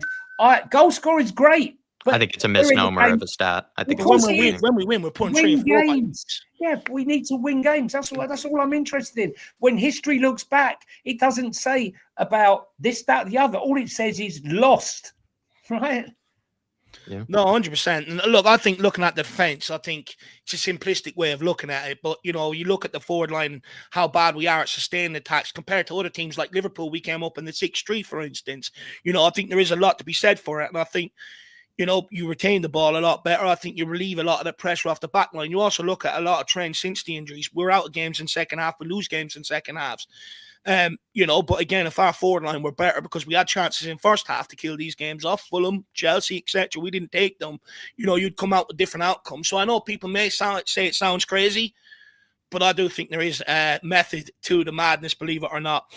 Just quickly, so big up Jerome. Really appreciate that super chat, my man. We also have this one here from AJ. He says, Ange's job is 100% due to the fact they are trying to sell package deals to Australians, just like South Korean, as advertised on Optus Sport. Look, first of all, we all know the benefits of the South Korean market to Tottenham Hotspur. They're absolutely fanatical about Son. They buy all the merchandise and stuff like that. And look, fair play to them. Look, a lot of us Spurs fans are buying merchandise. But I'm not sure how big the Australian market is to Tottenham Hotspur. I can't comment on that. But look, I don't think he's keeping Ange Postecoglou in a job just to sell TV packages to Australians. Regardless whether he's in the job, they still had Tottenham games on Optus Sports, Stan Sports, places like that. So I don't believe in that whatsoever. Like, you've still got a large Australian Spurs fan base. That was there before Postecoglou's arrival. Don't get me wrong. I think you would have got more Australians on board with Postecoglou's arrival into the Premier League, back in their guy and stuff like that. No problem with it whatsoever. But they were buying packages, TV packages for the sports out there. Yeah, well for before. the Premier League, long before that, AJ. So unfortunately, no, I don't buy into that one, my man. Yeah, appreciate the support though, nonetheless. Yeah, Faz Radfar. Then Dave, 4-1 Spurs. Let's hope for that tomorrow. Fazzy saying Newcastle had 9 defeats this time last season. I forget which stream you and I were on, Dave, but I sort of mentioned that, like, about Newcastle, like the team. Maybe it was just the match preview or the members preview, but I said it is kind of funny that it feels like we are in a very Newcastle moment that Newcastle was in last year, where they pretty much had everybody and their mother was injured and the whole team, and they were dropping a lot of points and losing a lot of games, and similar conversations were being had about Eddie Howe. What can he do differently? Is there something he needs to change? What can he, try to do to get some sort of points on the board? And similar situation, similar issues. No, 100%, 100%. And look, the narrative around Eddie Howe is, what do you want the guy to do? He's depleted. He's doing the best he can and stuff like that. And I think the narrative around Postecoglou is different. Maybe that's because we're a bigger club than Newcastle. We have bigger expectations than what they've had in the previous 10 years on the Ashley ownership. I'm not quite so sure, but I do think the narratives were painted differently around them. For sure, Faz Radfar. Look, like we said, look, I think January is going to be the be all and tell all in the Ange saga. I'm fed up with the Ange in, the Ange out. Do you know what? I'm okay with Koki. No, do you know what it is? I'm okay with the opinions. It's DB mentioned it. It's just the spite that comes from either side because you don't believe in their opinion and stuff. I think all that has to stop. But the only way that's going to stop is if we win games. So look, let's wait and see what happens. But big up Faz Radfar. Guys, we have 2 more things that we quickly want to touch on. I think Johnny said, though, he might need to go at this point. So we'll let Johnny go, and then we'll continue on with Sam. If that's right, with Sammy. I've got another 7 if you can stomach me for another 7. Of course. Can you stomach us for another 7, Johnny? Yeah. Right? No, listen, Dave, I would like to actually say, if you could whack it up. I lost my Instagram account with 6,000 followers on the other day, and kind of gutted about it because it had all the videos and talking about the stuff that goes on during the games. So I've had to start again from ground zero. So if anyone on here is on Instagram, please give me a follow. It's not on it. Did I say you did a space yesterday as well, by the way? Yeah, I did. Is it the new one, Johnny? I'm seeing has about 8 posts. Yeah, let's talk. Okay, yeah, we'll put that in there right now. We'll put that in there. Talking taken care of. Yeah, if anyone's on Instagram, give me a follow. I'd be much appreciated. And I put all the videos on there where I can do longer videos and talk about things that happen during the game, like the incidences we've been talking about. So thank you for that plug. Anyway, sorry guys, carry on. No, make sure you get on that, guys. Look, unfortunately, everyone's looking to get people banned and stuff like that. So look, make sure you get off to Johnny, help him rebuild it back up. I know a lot of you are big fans of Johnny on here and in general across Tottenham platforms and what he has to say. So get on that. But Johnny, before you go, what we'll do is we'll get your points on these and then we'll get Sam's points on these as well. So I'll give you 2 back to back. So of course, there's been a lot of interest around Kolo Muani. Football London's latest today was that it's understood that Tottenham have looked at Kolo Muani, who was attracting interest from several clubs across Europe ahead of a likely departure from PSG this month. PSG paid around 75 million for Muani, but could be available on loan this month. So I want to know your thoughts. Is he what we need? Are we adding to the same problem, of players that we've already got here at Tottenham? And then also with Son's contract extension, also, he's signed until 2026. Okay, so on Muani, right? So he's a guy that signed for Eintracht Frankfurt on a free transfer. Absolutely ripped it up, playing through the middle. Couldn't stop scoring and assisting goals in their run, Eintracht Frankfurt's run in the Europa League. He was sensational. He then gets an 80 million euro move to PSG, gets a huge contract, more money than he's ever seen before, and suddenly falls off a cliff. He's managed to only score 8 goals in the French league. I think 8 goals and 6 assists. Yeah. Now, the thing is for me, does this guy have talent? 100%. He's got 22 caps for France. I think 6, 7 goals. He has pace. He has dribbling skills. He can score a goal. Something has gone awry. Now, we've seen it many times before. Marcus Rashford, you get the big contract. You're a young bloke. You're running around in Paris. You got the women. You got everything going on, and your eyes get off the game. Now, I would love to sign this guy on one proviso, that we can sign him with an option to buy rather than an obligation. I understand why PSG would want the obligation, having spent that much money, but for me, we've been burnt far too many times with French wingers. We know you can list them all. And French creative players, and Kudu, and Ndombele. And I'm not saying that this kid is the same. I'm just saying when you're smashing it in Eintracht Frankfurt and suddenly you get your big move and you fall off the cliff.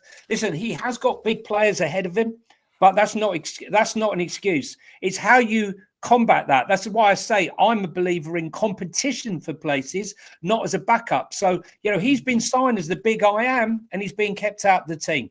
So it's up to him to raise his game to get back in it. So what will he offer us?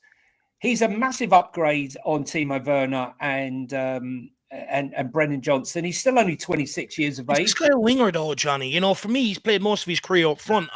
When I look at what Werner and Johnson offer us, I think he's very similar. He's not a guy that can create half a yard and swing in a good cross, which what Solanke needs. And I'm sort of concerned that we're bringing him in to fill out wide, even though he's a striker, and adding to the problem that we maybe already have. I mean, look, what I would say to you, Dave, is he has more creativity. His dribbling is a far greater level than either of those two. He's dribbling. What I would say is, if he was playing out wide and he was cutting inside, I think he would be a massive threat. I really do, with his dribbling. But again, I would not take the risk on him unless it's an option, and make it an 18-month option. I'd like to see where Spurs were looking at potentially doing an 18-month loan option, similar to the Kulu deal, which suits the club. If we're going to be forced into an obligation to take the risk on a guy who hasn't been doing it for 2 years, well, I think he's signing 22 for Eintracht and 23 for PSG. Yep. No. 27. Do you think he's the best attacking player on the market this January? I think, what were you going to go for? Jonathan David? You know what? I think this is a smoke screen. I think Jonathan David will come in. Well, listen. By the way, is it true that Levy and Johan Lang are out in France, or were out in France? What I do know is that these agents were at the lodge for Muani. So, but listen, look, there are other clubs interested in. we make out like, we've only got to say the word and the guy will be here in the click of a finger. If you were Muani, no matter being an Eintracht Frankfurt and you've gone to PSG, do you really want to come to Spurs? Is that your first, we'll be haggling over the money and paying the money. But Juventus will be a bigger draw. It's whether or not they can afford to do it, and they're looking to offload players. For me, it's about mentality and application. Now, what we see in stats, what is the reason why he dropped off? When they had the meeting with him, is he saying, look, I lost my way, I didn't get the chance, I didn't settle in Paris? These are all things that we don't know about. But looking at the stats, for me, it's a risk only worth taking, as I say, with an option. An obligation is another minefield that we're going to end up with shit on our face again. And I don't think it's worth it. If we can get the loan, listen, what would be great to get Jonathan David on loan or on a free transfer and him on loan. That then I'll be saying we're doing proper business. No, fair enough. Look, I agree with you with the option to buy on Kolo Muani. I sort of question, are we making the same mistakes that we made with other players? But, I also take into account so far he's probably the best attacking player I've seen on the market right now. But, Johnny, also, before we let you go, my man, because I don't want to get you in trouble either, it's important that we don't get you in trouble so you can continue doing this. What's your thoughts on Son's contract, lad, on the extension? It's not actually him signing a new contract. We've just done the extension that was already in the contract. The amount of paper headlines and pages filled up with absolute nonsense about this contract that are they going to sign him? Why shouldn't they have signed him? They should have signed him already. Why is it dragging on? If you think they haven't had any contact or any conversation, Spurs could have triggered at any point. I'm sure in November, though, didn't he? That it could be his last year at Tottenham because there's been no contract negotiations. He said that in November in an interview. He did, but we've already got the obligation. Yeah. So the option to extend it to the summer of 2026. He's here, whether we like it or not. Whether he's a club ambassador, which I think is what he should be. And as I've said before, there's only a month between Heung-Min Son and Mohamed Salah. And right now they're playing football from different planets. And I don't want to hear about the games. He's played more games. No, Salah has played more games in more competitive games in the Champions League than Son. There's something not quite right, whether or not, he's fading star, I don't know. But Salah is probably the best. Well, I don't think there's any doubt at the moment. He's the best player in the Premier League right now. And Sonny is struggling. I'd like to see him rested and come back for key games. And hopefully, whether we get Muani or Sonny version 2 or Mikey Moore to come in, will enable him to come in and come off that bench for 20 minutes and really affect games. Because if you are bringing Sonny on, I'm sure he can be that man for 20 minutes. But what I saw when he came on against Newcastle, he did the same. He ran down the flank, checked and came back. Ran down the flank, checked and came back. We want our men, our wingers, to take them on and beat their man and create havoc. And unfortunately, this is a poor version that we're seeing right now of the player we love. And let me tell you, I was over the moon when we signed Sonny. And when I heard rumours that he was leaving and Poch had to talk to him to change his mind, to make him stay, I was over the moon. But I never thought at that moment that he would become, as much as I loved the player then, I never thought he'd become the player that he has become for Spurs. But sadly, every star fades eventually, and maybe his is on the way. No, look, 100%. This is why I think it's very important that they stop this foreigner experiment, get someone in so that we can actually give him proper rest and keep him fresh. Because I thought you've got to take into his age. He can't do 4 competitions the way we're asking him to do it. You look at Liverpool, they can rest Mo Salah. Look at the amount of options. They got really good options as well. And I think it needs to come to a point like that with Son, or we will end up, fading him out quicker than what he needs to at Tottenham Hotspur. But Johnny, thank you very much for your time this evening, my man. Just to say, Paul Markey, just to say to you, what I know is that Douglas Luiz was identified by Fabio and rejected by Lange and Ange. Okay. Okay. The Douglas Luiz from Aston Villa, former Douglas Luiz, right? Yeah, apparently he's on his way out of Juve this month, Jack. Yeah. Well, Juventus have been I'd kind have of. him in a flash. I'd take him in a flash. He was a very good player for Villa, but it is interesting that was such a big signing for them and it hasn't worked out, because they did pay a lot of cash for him. So, something really has gone wrong there. But he's supposed to be a very good midfielder, and then we definitely need another center back for sure. Thank you very much, guys, for having me on. Appreciate well done, John. it. Sam, Dave, Jack, thanks very much, and thanks for everyone who's bothered to listen. It's been a hit pleasure. that like button, guys. Hit the subscribe button and leave comments in the chat, because that's what drives their channel onward and upward. And I look forward to seeing you soon. Probably see you tomorrow, Dave, for Devils. Yeah. Well, I think it's tomorrow anyway, unless Sean, I don't know whether Sean, you just looked like it was up for tomorrow. You might move it. I'm not sure. But if it is, I'll see you then. And look, if I don't, Thanks, you make sure you enjoy the game, Johnny. All right? All right. Big up, everyone, and come on, you Spurs. Let's beat them tomorrow. Come on, you Spurs. Let's go.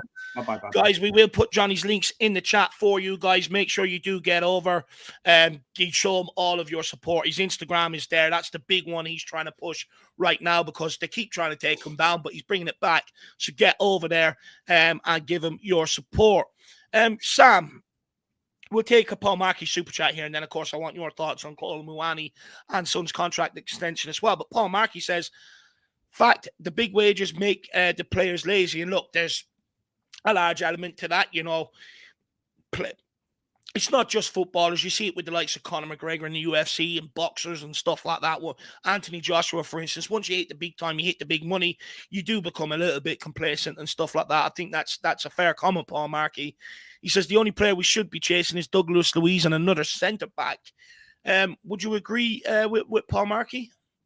Because, I think on the back of that Ange quote that David Ornstein put out, they said that they were after defenders and strikers and not midfielders. Yeah, look, I mean, centre-back wise, I already said, for me, the main thing to bring in is a left-sided defender. Whether it's a centre-back or a left-back, I think personally we need a left-back more than we need a centre-back.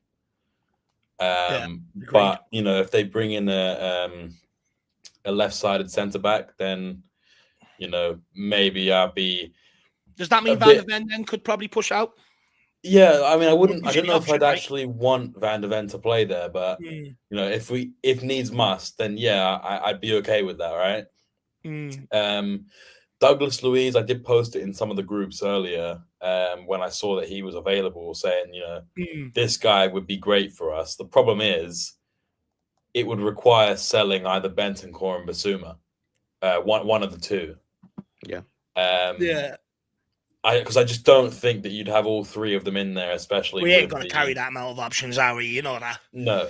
Yeah. And you don't need to. Let's be honest. I think it would be a great signing for us, because I think that he's a good passer of the ball. He gets stuck in. He's a good penalty taker. If these cups end up going to penalties, I really hope they don't. But he was Aston Villa's penalty taker. But he was a player who really impressed me over the last couple of seasons at Villa. And I was disappointed that he was going to Juventus. Whatever the reason that it's not worked out there, who knows? Maybe he, maybe he's broken up with Alicia Lehmann and he needs to get away. Oh, was he with her? I'm pretty certain that they're together, because they both went from Villa to Juventus as well. I'm pretty certain. But yeah, Douglas Luiz would be a great player for me to come in. Whether he maybe blocks the path of some of these other young players coming through, because you're not going to sign Douglas Luiz and not play him every game. Let's be honest. I think if anything, he kind of blocks Sarr a bit more than anyone else, because I don't know if you'd play him as the 6. I think you'd play him as that slightly more defensive of the 8s. And then maybe that feeds into the narrative of that Sean's always going on about. We've got far too many 8s and not enough variation. So look, I don't know. I would definitely be on board, but I'm not going to cry if we don't get him, unless he ends up at like a Chelsea or an Arsenal, and then I will be like, oh, for fuck's sake. Just before we let you move on to Muani and Son's contract extension, Jack, do you have anything you want to say on Douglas Luiz? Because look, I'll just say mine quickly. I think the fact that Johnny said Lange and Ange turned him down, I think that probably puts smoke in that one, right? There's probably not going to sign him. But Jack, do you think he would suit what we need right now? We are talking about Postecoglou has spoke about the need for experience, and he's got that in abundance. I think he was really good for Aston Villa. I'm curious why he wanted to leave. They're building something really special there with Unai Emery. So I was curious why he wanted to leave. Is that just him personally, or is that Unai Emery maybe suggesting that he didn't want him? And then he went to Juventus. And like Tyler said in the chat, it is true. The new manager there, Thiago Motta, who was very, very good at Bologna, brought this guy Douglas Luiz in for like 60 million. It was like a huge fee or something, if I remember. And the fact that he's leaving that quickly within 6 months or so is a huge red flag to me, whether that is on his end or it's on the manager's end, whatever. No one pays 60 million for someone and then is that quick to get rid of them. I find that to be a big shock. And so that's all I will say on the Douglas Luiz front. He looked to be a great player. He was a great player. I still think there's a great player there. But what's happened, in the last year? Why did Unai Emery let him go? Or was it Douglas Luiz's decision? But then when he did make that decision to leave, why is it that the club that he went to was so quick to get rid of him? It's just a huge red flag. I thought, Jack, it was like 20 million plus Illing Jr. and some other midfielder. Maybe it was. It looked like, I remember it being a big, like a big deal for Juventus. I remember it being all I think that's why Villa had to let him go. They were under financial fair play, weren't they? Exactly. But what I would say is, go and get me Thuram or Locatelli. I think that's who I prefer over Douglas Luiz. Don't get me wrong; I think he's a good player, he's experienced. But I've had my eye on Locatelli ever since that Euros, and Kefran Thuram I've been banging on to Jack about for years now. But that's who I would go and get out of Juve. But guys, Jack, we'll also get your opinion on Kolo Muani. We'll start with Sam and we'll get Jack's opinion, because this is a guy that Jack mentioned to me a long time ago when we were playing Eintracht Frankfurt in the Champions League. If anyone remembers, Jack was banging on about Kolo Muani. But Sam, let's get your opinion first. Is this the right guy for Tottenham to hedge the bets on to get in here in the forward area? Do you think he'll make a massive difference to what we're already seeing? It's a gamble for sure. I mean, I can't lie to you and say I watch PSG week in, week out. Obviously, he's not really been playing much for them, and I don't really watch the Bundesliga either. But, I've seen him for France, and he looks quite lively. I'm not sure, how good a dribbler he is, or if he's a player that thrives like on space, which is not necessarily a criticism. It's just, we've got a lot of players like that already. It's a gamble. One, because his form has kind of gone out the window, and maybe there's an attitude problem. You don't know what the reason is that he's not playing at PSG. But also he's not played in the Premier League, and it is a risk to bring in someone, especially if they, like Johnny was saying, if they want an obligation for him of like 50 million. We've already. I wouldn't necessarily go as far to say we got burnt on Richarlison, but they spent 60 million on Richarlison, and it's unfortunately not worked out. Yeah. And I was excited to bring Richarlison in. I thought he would be a good player for us, and he's been all right. Like, I'm not going to sit here and say he's shit. I definitely want him gone. I do want him gone, but that's because of the old cliche of availability is the best ability, right? And we just don't get enough game time out of him. I don't know what Kolo Muani's like injury record is like, but he's got, as you say, 22 caps for France. There's clearly a player in there. The only thing I would say, and I said this on another stream before, for those who do know, there was a video circulating a few years ago of Saliba and Kolo Muani in the changing room when they were younger. And I don't know if you guys have seen it either. And I wouldn't say go watch it, but like watch it so you know what I'm talking about. This was is he gonna, in that Saliba video? He's the guy in the Saliba video. About. Yeah, that is gonna get brought up every single game. If we sign him, that's the only thing I'd say. Has he got the steel to take the? I mean, maybe he doesn't even speak great English. I don't know, but has he got the steel to take that banter every single game?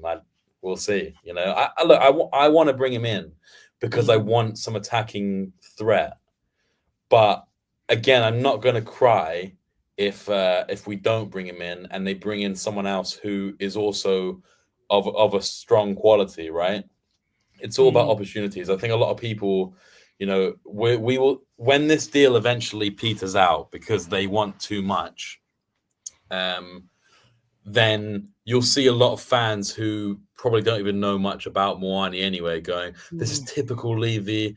The option was there. They said he was our top choice, blah, blah, blah, blah. But at the end of the day, we just need good recruits. And, if they can provide us with good recruits, then I don't care who comes in as long as they come in and do well. Fair enough.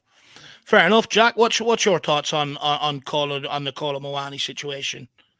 I'm not really too sure on spending a ton of money on him because he did have a flash in the pan, really good season at Eintracht Frankfurt. I think Johnny said that. I think Johnny said it happened in the European competition. I don't think that was the case. I could be wrong, but I think it was actually more in the Bundesliga that he really caught fire. I think he had something like, I'm trying to remember. It was like he was close to top goal and assists. I'm not sure if he had the most goals in the league, but he had like some of the most goals and assists in the league where he was just doing both for that Frankfurt team. And I think that was like Oliver Glasner's last year at Eintracht Frankfurt. So if you are an Oliver Glasner fan, then there's also something to that as well. Like he was able to play well under a manager like that.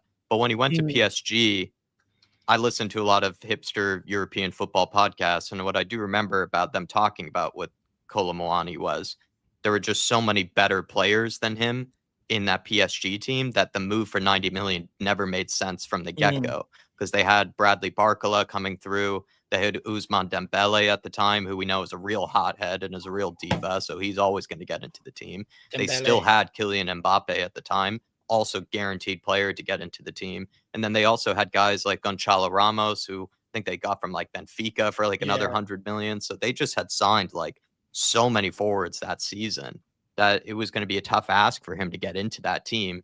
And then since Mbappe has left, and says he owed Dembele. I'm looking since at Mbappe has left, Barcola has taken over. Desiree Doué they brought in. They still have Ramos. They still have Ousmane Dembele. It's just so many players there that you could argue might even be better than Randal Kolo Muani. Or it's just that he has so many choices available, Luis Enrique, that, he's not really that keen on him. Even if he is a good player, there are just so many players there to pick from that he's just not getting picked. And that's my concern is that he hasn't played a lot of football. And the really big move that he got was based off of kind of a really, really good season, but only one really good season in the Bundesliga, Eintracht Frankfurt. So that's how I kind of see it. No. I don't know if I would spend a ton of money. Would I bring him in on loan? Yes. 100%. And look, you look at what you're saying, they got Lee Kang in there. They also have Asensio, Desiree Doué, Ousmane Dembele, Bradley Barcola, all playing ahead of Kolo Muani. You're absolutely spot on there, Jack, and what you say. The competition is stiff, and that is a very fair point to make.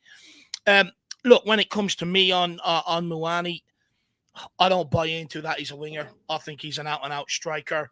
I think if Tottenham are bringing him in as a winger, forget about it. I don't mind if he's coming in to compete with Solanke. I think that's fine. I think that's a good option. But if he's coming out, if he's here as a winger, forget about it. Because our problem is getting service to Solanke in the first place. This guy is a guy that can dribble, take on players, but he's not a guy that can create half a yard, slide a ball in or cross a ball on a consistent basis. So I think, are we adding to the problem out wide if we're bringing in this guy as a winger? Second of all, I don't think Spurs are going to get him, to be quite frank with you. I think Jonathan David will be the guy that'll come in. I think his contract's up in the summer. It's a relatively easy one to do. Yeah. Don't get me wrong, there's probably a bit of competition there, but it's a relatively easy one to do. And I think that's what will happen. I wouldn't be surprised if Spurs have already probably agreed contracts with him already and that they're trying to negotiate a deal to accelerate the deal and get him in here in January. He's been one that's been linked with Tottenham for a long time, and all of a sudden they're gone quiet. We know how Tottenham operate now since Paratici's arrival at the club and what he's instilled. They will throw flankers and smoke screens out there so they can get a deal done over here, nice and privately. With Basuma, it happened with to a large degree. It happened with Van de Ven. It was all about Tatsoba. Next thing, Van de Ven came in. Tottenham have a history of this, so that's why when I see these strong rumours to Muani, I don't believe them. I sincerely believe Tottenham are looking and doing business somewhere completely else. And I think Jonathan David is probably the guy. That's just my opinion on it. And then the Son contract extension. Look, I've already had my say on this. I think I kind of gave my opinion on the members preview as well, on that. So Sam, we'll let you have a quick say on this, and then we'll do the couple of members questions, Jack. Yeah, look, I love Sonny. There was, I think it was Conte's last season when Son, I think he ended up scoring like 12 goals or something in the league. But when he went through that really barren run where it was like, damn, like Son is not good at the moment. Yeah. At the end of that season, I just thought, okay, I'd probably let him go now. You can command a decent amount for him. He was like 29 or something. It's probably a now or never kind of thing if you're going to sell him on. But since then, I don't know, the guy just like, he bleeds white and blue, and I just think that I was very happy to give him the contract extension. I thought they should have done it before, just so that there wasn't this discussion, looming. I've seen some people saying, has Son's form been affected by the fact that, like, it's not going great, but also there's been this whole thing about maybe he's going to end up leaving on a free. Maybe he's annoyed at the club for not giving him the contract that he feels he deserves, especially after the loyalty that he's shown to us. And I think it just comes down to loyalty in the end. When Son eventually retires or leaves the club, it will be a very, very sad day. Regardless if he ends up, falling off a cliff form-wise. I just think that, he's one of these players. He's the last remnants of this Pochettino team that, for me especially, gave such joy. That's a good point. Watching Spurs was like such a fun thing back in the day. And the last, 4 or 5 years have been a grind, and maybe that's why we've got to where we've got in the fan base with it being so fractured. And that will truly be an end of an era. When Delhi left, I felt like it was the end of my childhood because, like, I loved Delhi. And also I felt like we kind of grown up together, having him coming in so young, and I'm a few years younger than Delhi, but like growing up in Spurs together just felt like special. And we've seen Son mature over the years from being this sort of baby-faced assassin that kind of came in, with his like big hair, when he had it ginger and everything. I've got nothing but love for Son. So I've seen a lot of people saying, give him the contract for life, get him into the ambassador role. I'd be more than happy to do that, these are the kind of players, where I think in the future when I have kids and I'm, forcing them to come to Spurs with me, and they're saying, at halftime, they say, they got Paul Coit in his wheelchair and he's calling out Heung-Min's son. That'll be an unbelievable day to see the return of a legend, and other fans rival fans and maybe other Spurs fans will laugh, but Son is a Spurs legend, especially to me. So, I'm happy that he's going to stick around for a bit longer. I like that you ended on the legend point as well, which has always been a great combo in the past, which I definitely agree on, especially with maybe our younger generation. I just don't think you could say Sonny isn't a legend to the much younger fans out there. He's easily the second or third best player they've ever seen. when it comes to this legend stuff, you know, I think if you're comparing him to players gone by who's won trophies, I can understand why people say he's not a legend. But I think you've got to separate it, you know, because football has changed. I think you've got to, you know, modern day legend and then your old school legends. And I think Son is a modern day Tottenham legend. You know, the service he's given this guy. You know, everyone else, when things turned, Ericsson, Kane, etc., they're all looking for moves out of this club. He's the only one that stayed on the ship and said, I ain't going anywhere. And look, he deserves a lot of respect for that, in my opinion. However, I'm not convinced he's going to be here beyond the summer. I think if Spurs really were interested in keeping him around, first of all, they get it done in January before there's any noise around Son. And second of all, they offer him a new contract, not take the option for the contract extension. And I'm worried that contract extension is so that they can demand a fee for the guy in the summer. Let's wait and see. That's just my opinion. But look, let's end this off because I know people want to get off and watch this Arsenal-Newcastle game, so we will be quick here. I'll start with Eddie's. Jack, I'll throw this at you. Won't be there for the show today, boys, but see you for late clubs, hopefully. But here's my question. How do we overcome Liverpool tomorrow for the first time in a long time? I'm nervous we haven't been in good form and we are missing a lot of crucial players still. I don't believe any front line will go with... I don't believe in any front line we go with will win us the game. Both Werner and Son have been shocking. Worst part is Werner of the two has been better. Going to be a tough game, but I can't bring myself to not back us. So I'm going 3-2 Spurs. Come on, you Spurs. See you all on clubs. Johnson 2.0 out. No, I would say Werner 2.0, Eddie. To be more honest. How do we win this game? But Jack, to you, my man. How do you think we win this game tomorrow? By taking any opportunities that do come our way. You know, as much as I don't think we are a clinical team, every now and again, maybe we could show up and be that clinical team. I think that's usually the reason why we end up hurting ourselves, Eddie. It just comes down to that. I do expect that Spurs should be able to create some opportunities against this Liverpool side. Don't get me wrong, though. It's also about keeping goals out of our net. We probably will concede, but as long as we keep it probably below 2 goals, you know, there's every chance that Spurs could get something out of us. And even against Newcastle, we should have scored at least 2 goals. We could have scored 3, in my opinion. So it's just about that. It's just about taking chances, man. So that's what I'd give the answer as. Whether we will or not, very much up for debate, but that's what it comes down to. Fair. Guys, let us know your thoughts in the comments. Sam, take the second half of this comment. Drop kick your teacher says, for the entire panel, we'll give it to you, Sam. Was Ange's reaction after the Newcastle game a bad look? Both the post-game interview and post-game press conference. I get he was frustrated, but looked way more like a tantrum, and we made fun of Klopp for doing the same thing after that match again. So it's just a fair fight. I get what he's saying. I don't know if I'd go as far as to say we made fun of Klopp for doing that, because Klopp was just, it was different, because Ange wasn't you know, Klopp would be the kind of guy that, you know, the interviewer asks him something and he starts getting very personal to the interviewer, you know? And I think that, I can understand why you think it's a bit of a tantrum. Maybe it was, you know, you can clearly see he's feeling the pressure, because I think if you're not feeling the pressure, you don't, having been so quote unquote calm and unwilling to comment on refereeing decisions in the past, I think you can definitely see that Ange is feeling pressure. But to be honest, I kind of like it, because we're now we need to get into this siege mentality for me. And, you know, if you're showing, you know, the man who's leading you into battle is showing you, okay, you know, I will change my mentality towards this, and, you know, I will start to not call it out, because I think he was more clever than just calling out refereeing decisions in that game.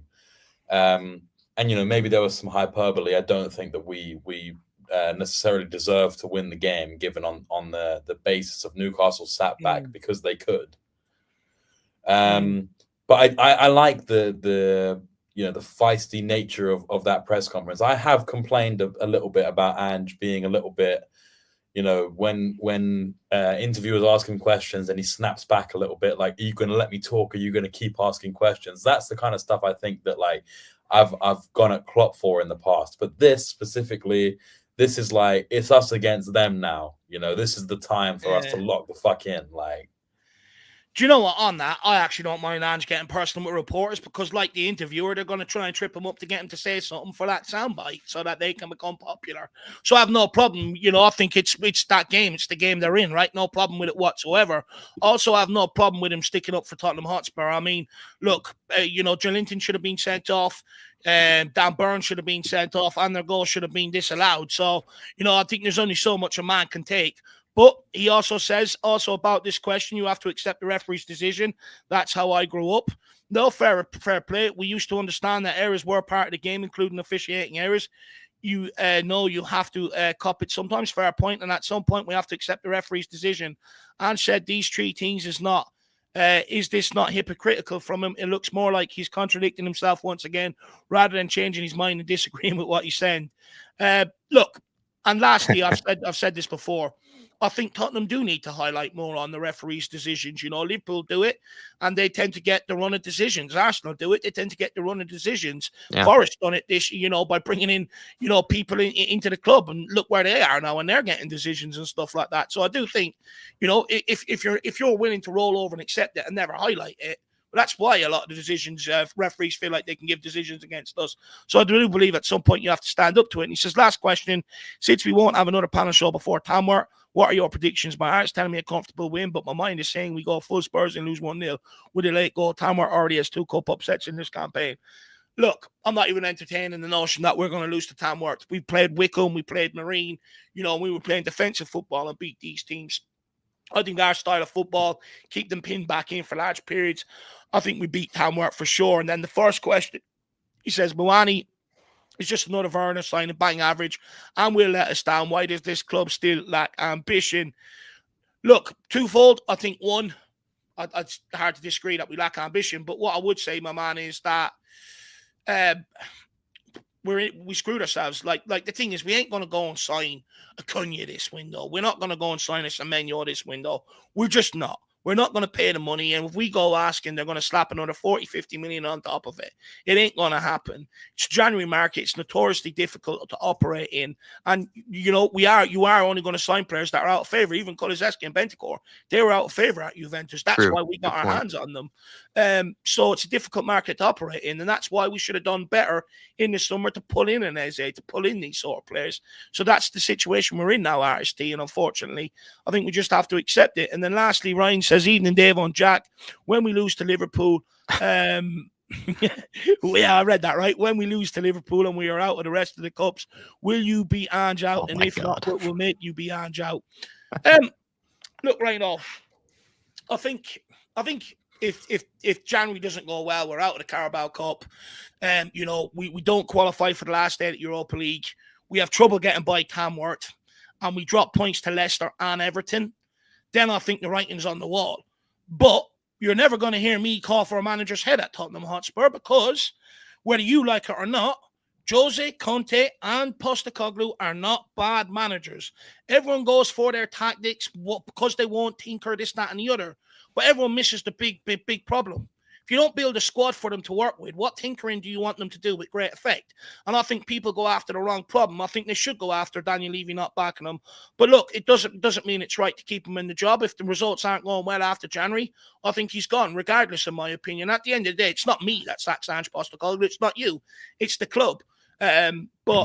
Look, until I see a manager have a squad to work with, I'm not going to make them the problem. Because the reality is, Rhino, you would talk about Postecoglou being the problem now, but once he's sacked, you will come on and say the exact same words I've said about not having a proper squad, etc., etc. That people call excuses. That's what people will pivot to when Postecoglou is no longer in the firing line. They'll have to go after Levy. When they go after Levy, they'll talk about the squad, the summer transfer window and stuff like that. So that's where I'm at with it. Rhino, but big yourself up, my man. Really appreciate support. And then I think I see one here from Swim Master. He's been a member. We'll definitely take this as well. If we get a win, draw, or even a 1-goal negative loss, how likely will we have a much better injury-free squad for the second leg? Will enough players realistically be back in February? Well, look, I think you'll have Maddison and Sarr back from suspension, barring they don't get injured. There's 2 extra players. I'm guessing you probably have one of Romero and Van de Ven back for sure Vic would probably still be out injured. Richarlison is back in training. They said today they want to give him 2 weeks' work of training before they rush him back. So you're hoping he'll be back. Mikey Moore's back in training, so you're hoping he'll be back. So you're hoping a lot of the injury crisis will be sort of exasperated, by the time we get to that game. So let's wait and see, Swim Master. But that's the update from today anyway. So you're assuming, hopefully, like this one, we've got 10 players missing. I'm hoping the next time around, you're probably talking 4 minimum or maximum. That would be absolutely brilliant, Swim Master. But big up, really appreciate the question. But guys, really appreciate every single one of you at home tuning in this evening. Really means a lot to us and everything we're trying to do. So thank you very much. I want to thank, all of you guys at home and the people that have gone the extra mile as well today. Incredible support. Drew Zillard, Rhino, AJ, Jerome, Faz Radfar, along with Mr. Markey as well. Good to see you, Mama. By the way, if I'm ever up in Dublin and there's a Tottenham game on, I need to call around to you and we'll watch it together. Paul Markey, big yourself up, brother. But I want to say a massive thank you to, you guys at home, and then also Sam and Johnny for making this possible. Like I said at the start of the show, I am working on getting Sean involved in this as well. So we'll have lots of opinions and stuff like that, and hopefully you guys tune in and that as well. So, we'll be better as well going forward. But I want to say, and guys, make sure you get over and follow Sam on Twitter as well. He likes to put out his controversial tweets every once in a while. I keep an eye, so make sure you get over there and check out Sam's Twitter. Also, Johnny's stuff as well. And if you could smash the like button on your way out here, that'll be brilliant. And any other things you want to answer or questions, comments, whatever, get in underneath and feel free, to get them in. Jack, anything you want to say before you end off? No, great job from Sam and Johnny. Great job by yourself, Dave. And I thought this was a really good show, actually. I really did. I really enjoyed a lot of the conversations today. Thank you, everybody, for all the support. We'll see you all tomorrow. Huge game. Biggest game of the season, it feels like, tomorrow. Whether we're confident or not, get ready for it. Look, it's Carabao Cup Semi-Final. If that doesn't wake you up with a stiffy, Yeah.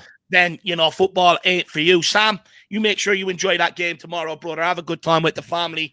And guys, we'll see you all back here tomorrow. My predicted lineup will be out. My highly anticipated predicted lineup of late will be out in the morning, 8 a.m. for any early risers. If you want to listen to that on your way to work, I'm not sure my Irish accent and my whiny voice is the most soothing, but AO might wake you up a little bit. And then, of course, the pre-match festivities will be back as well. See you there, everyone. Have a good evening. Come on, Newcastle. Come on, Spurs. Come on, you Come on, Spurs. Spurs.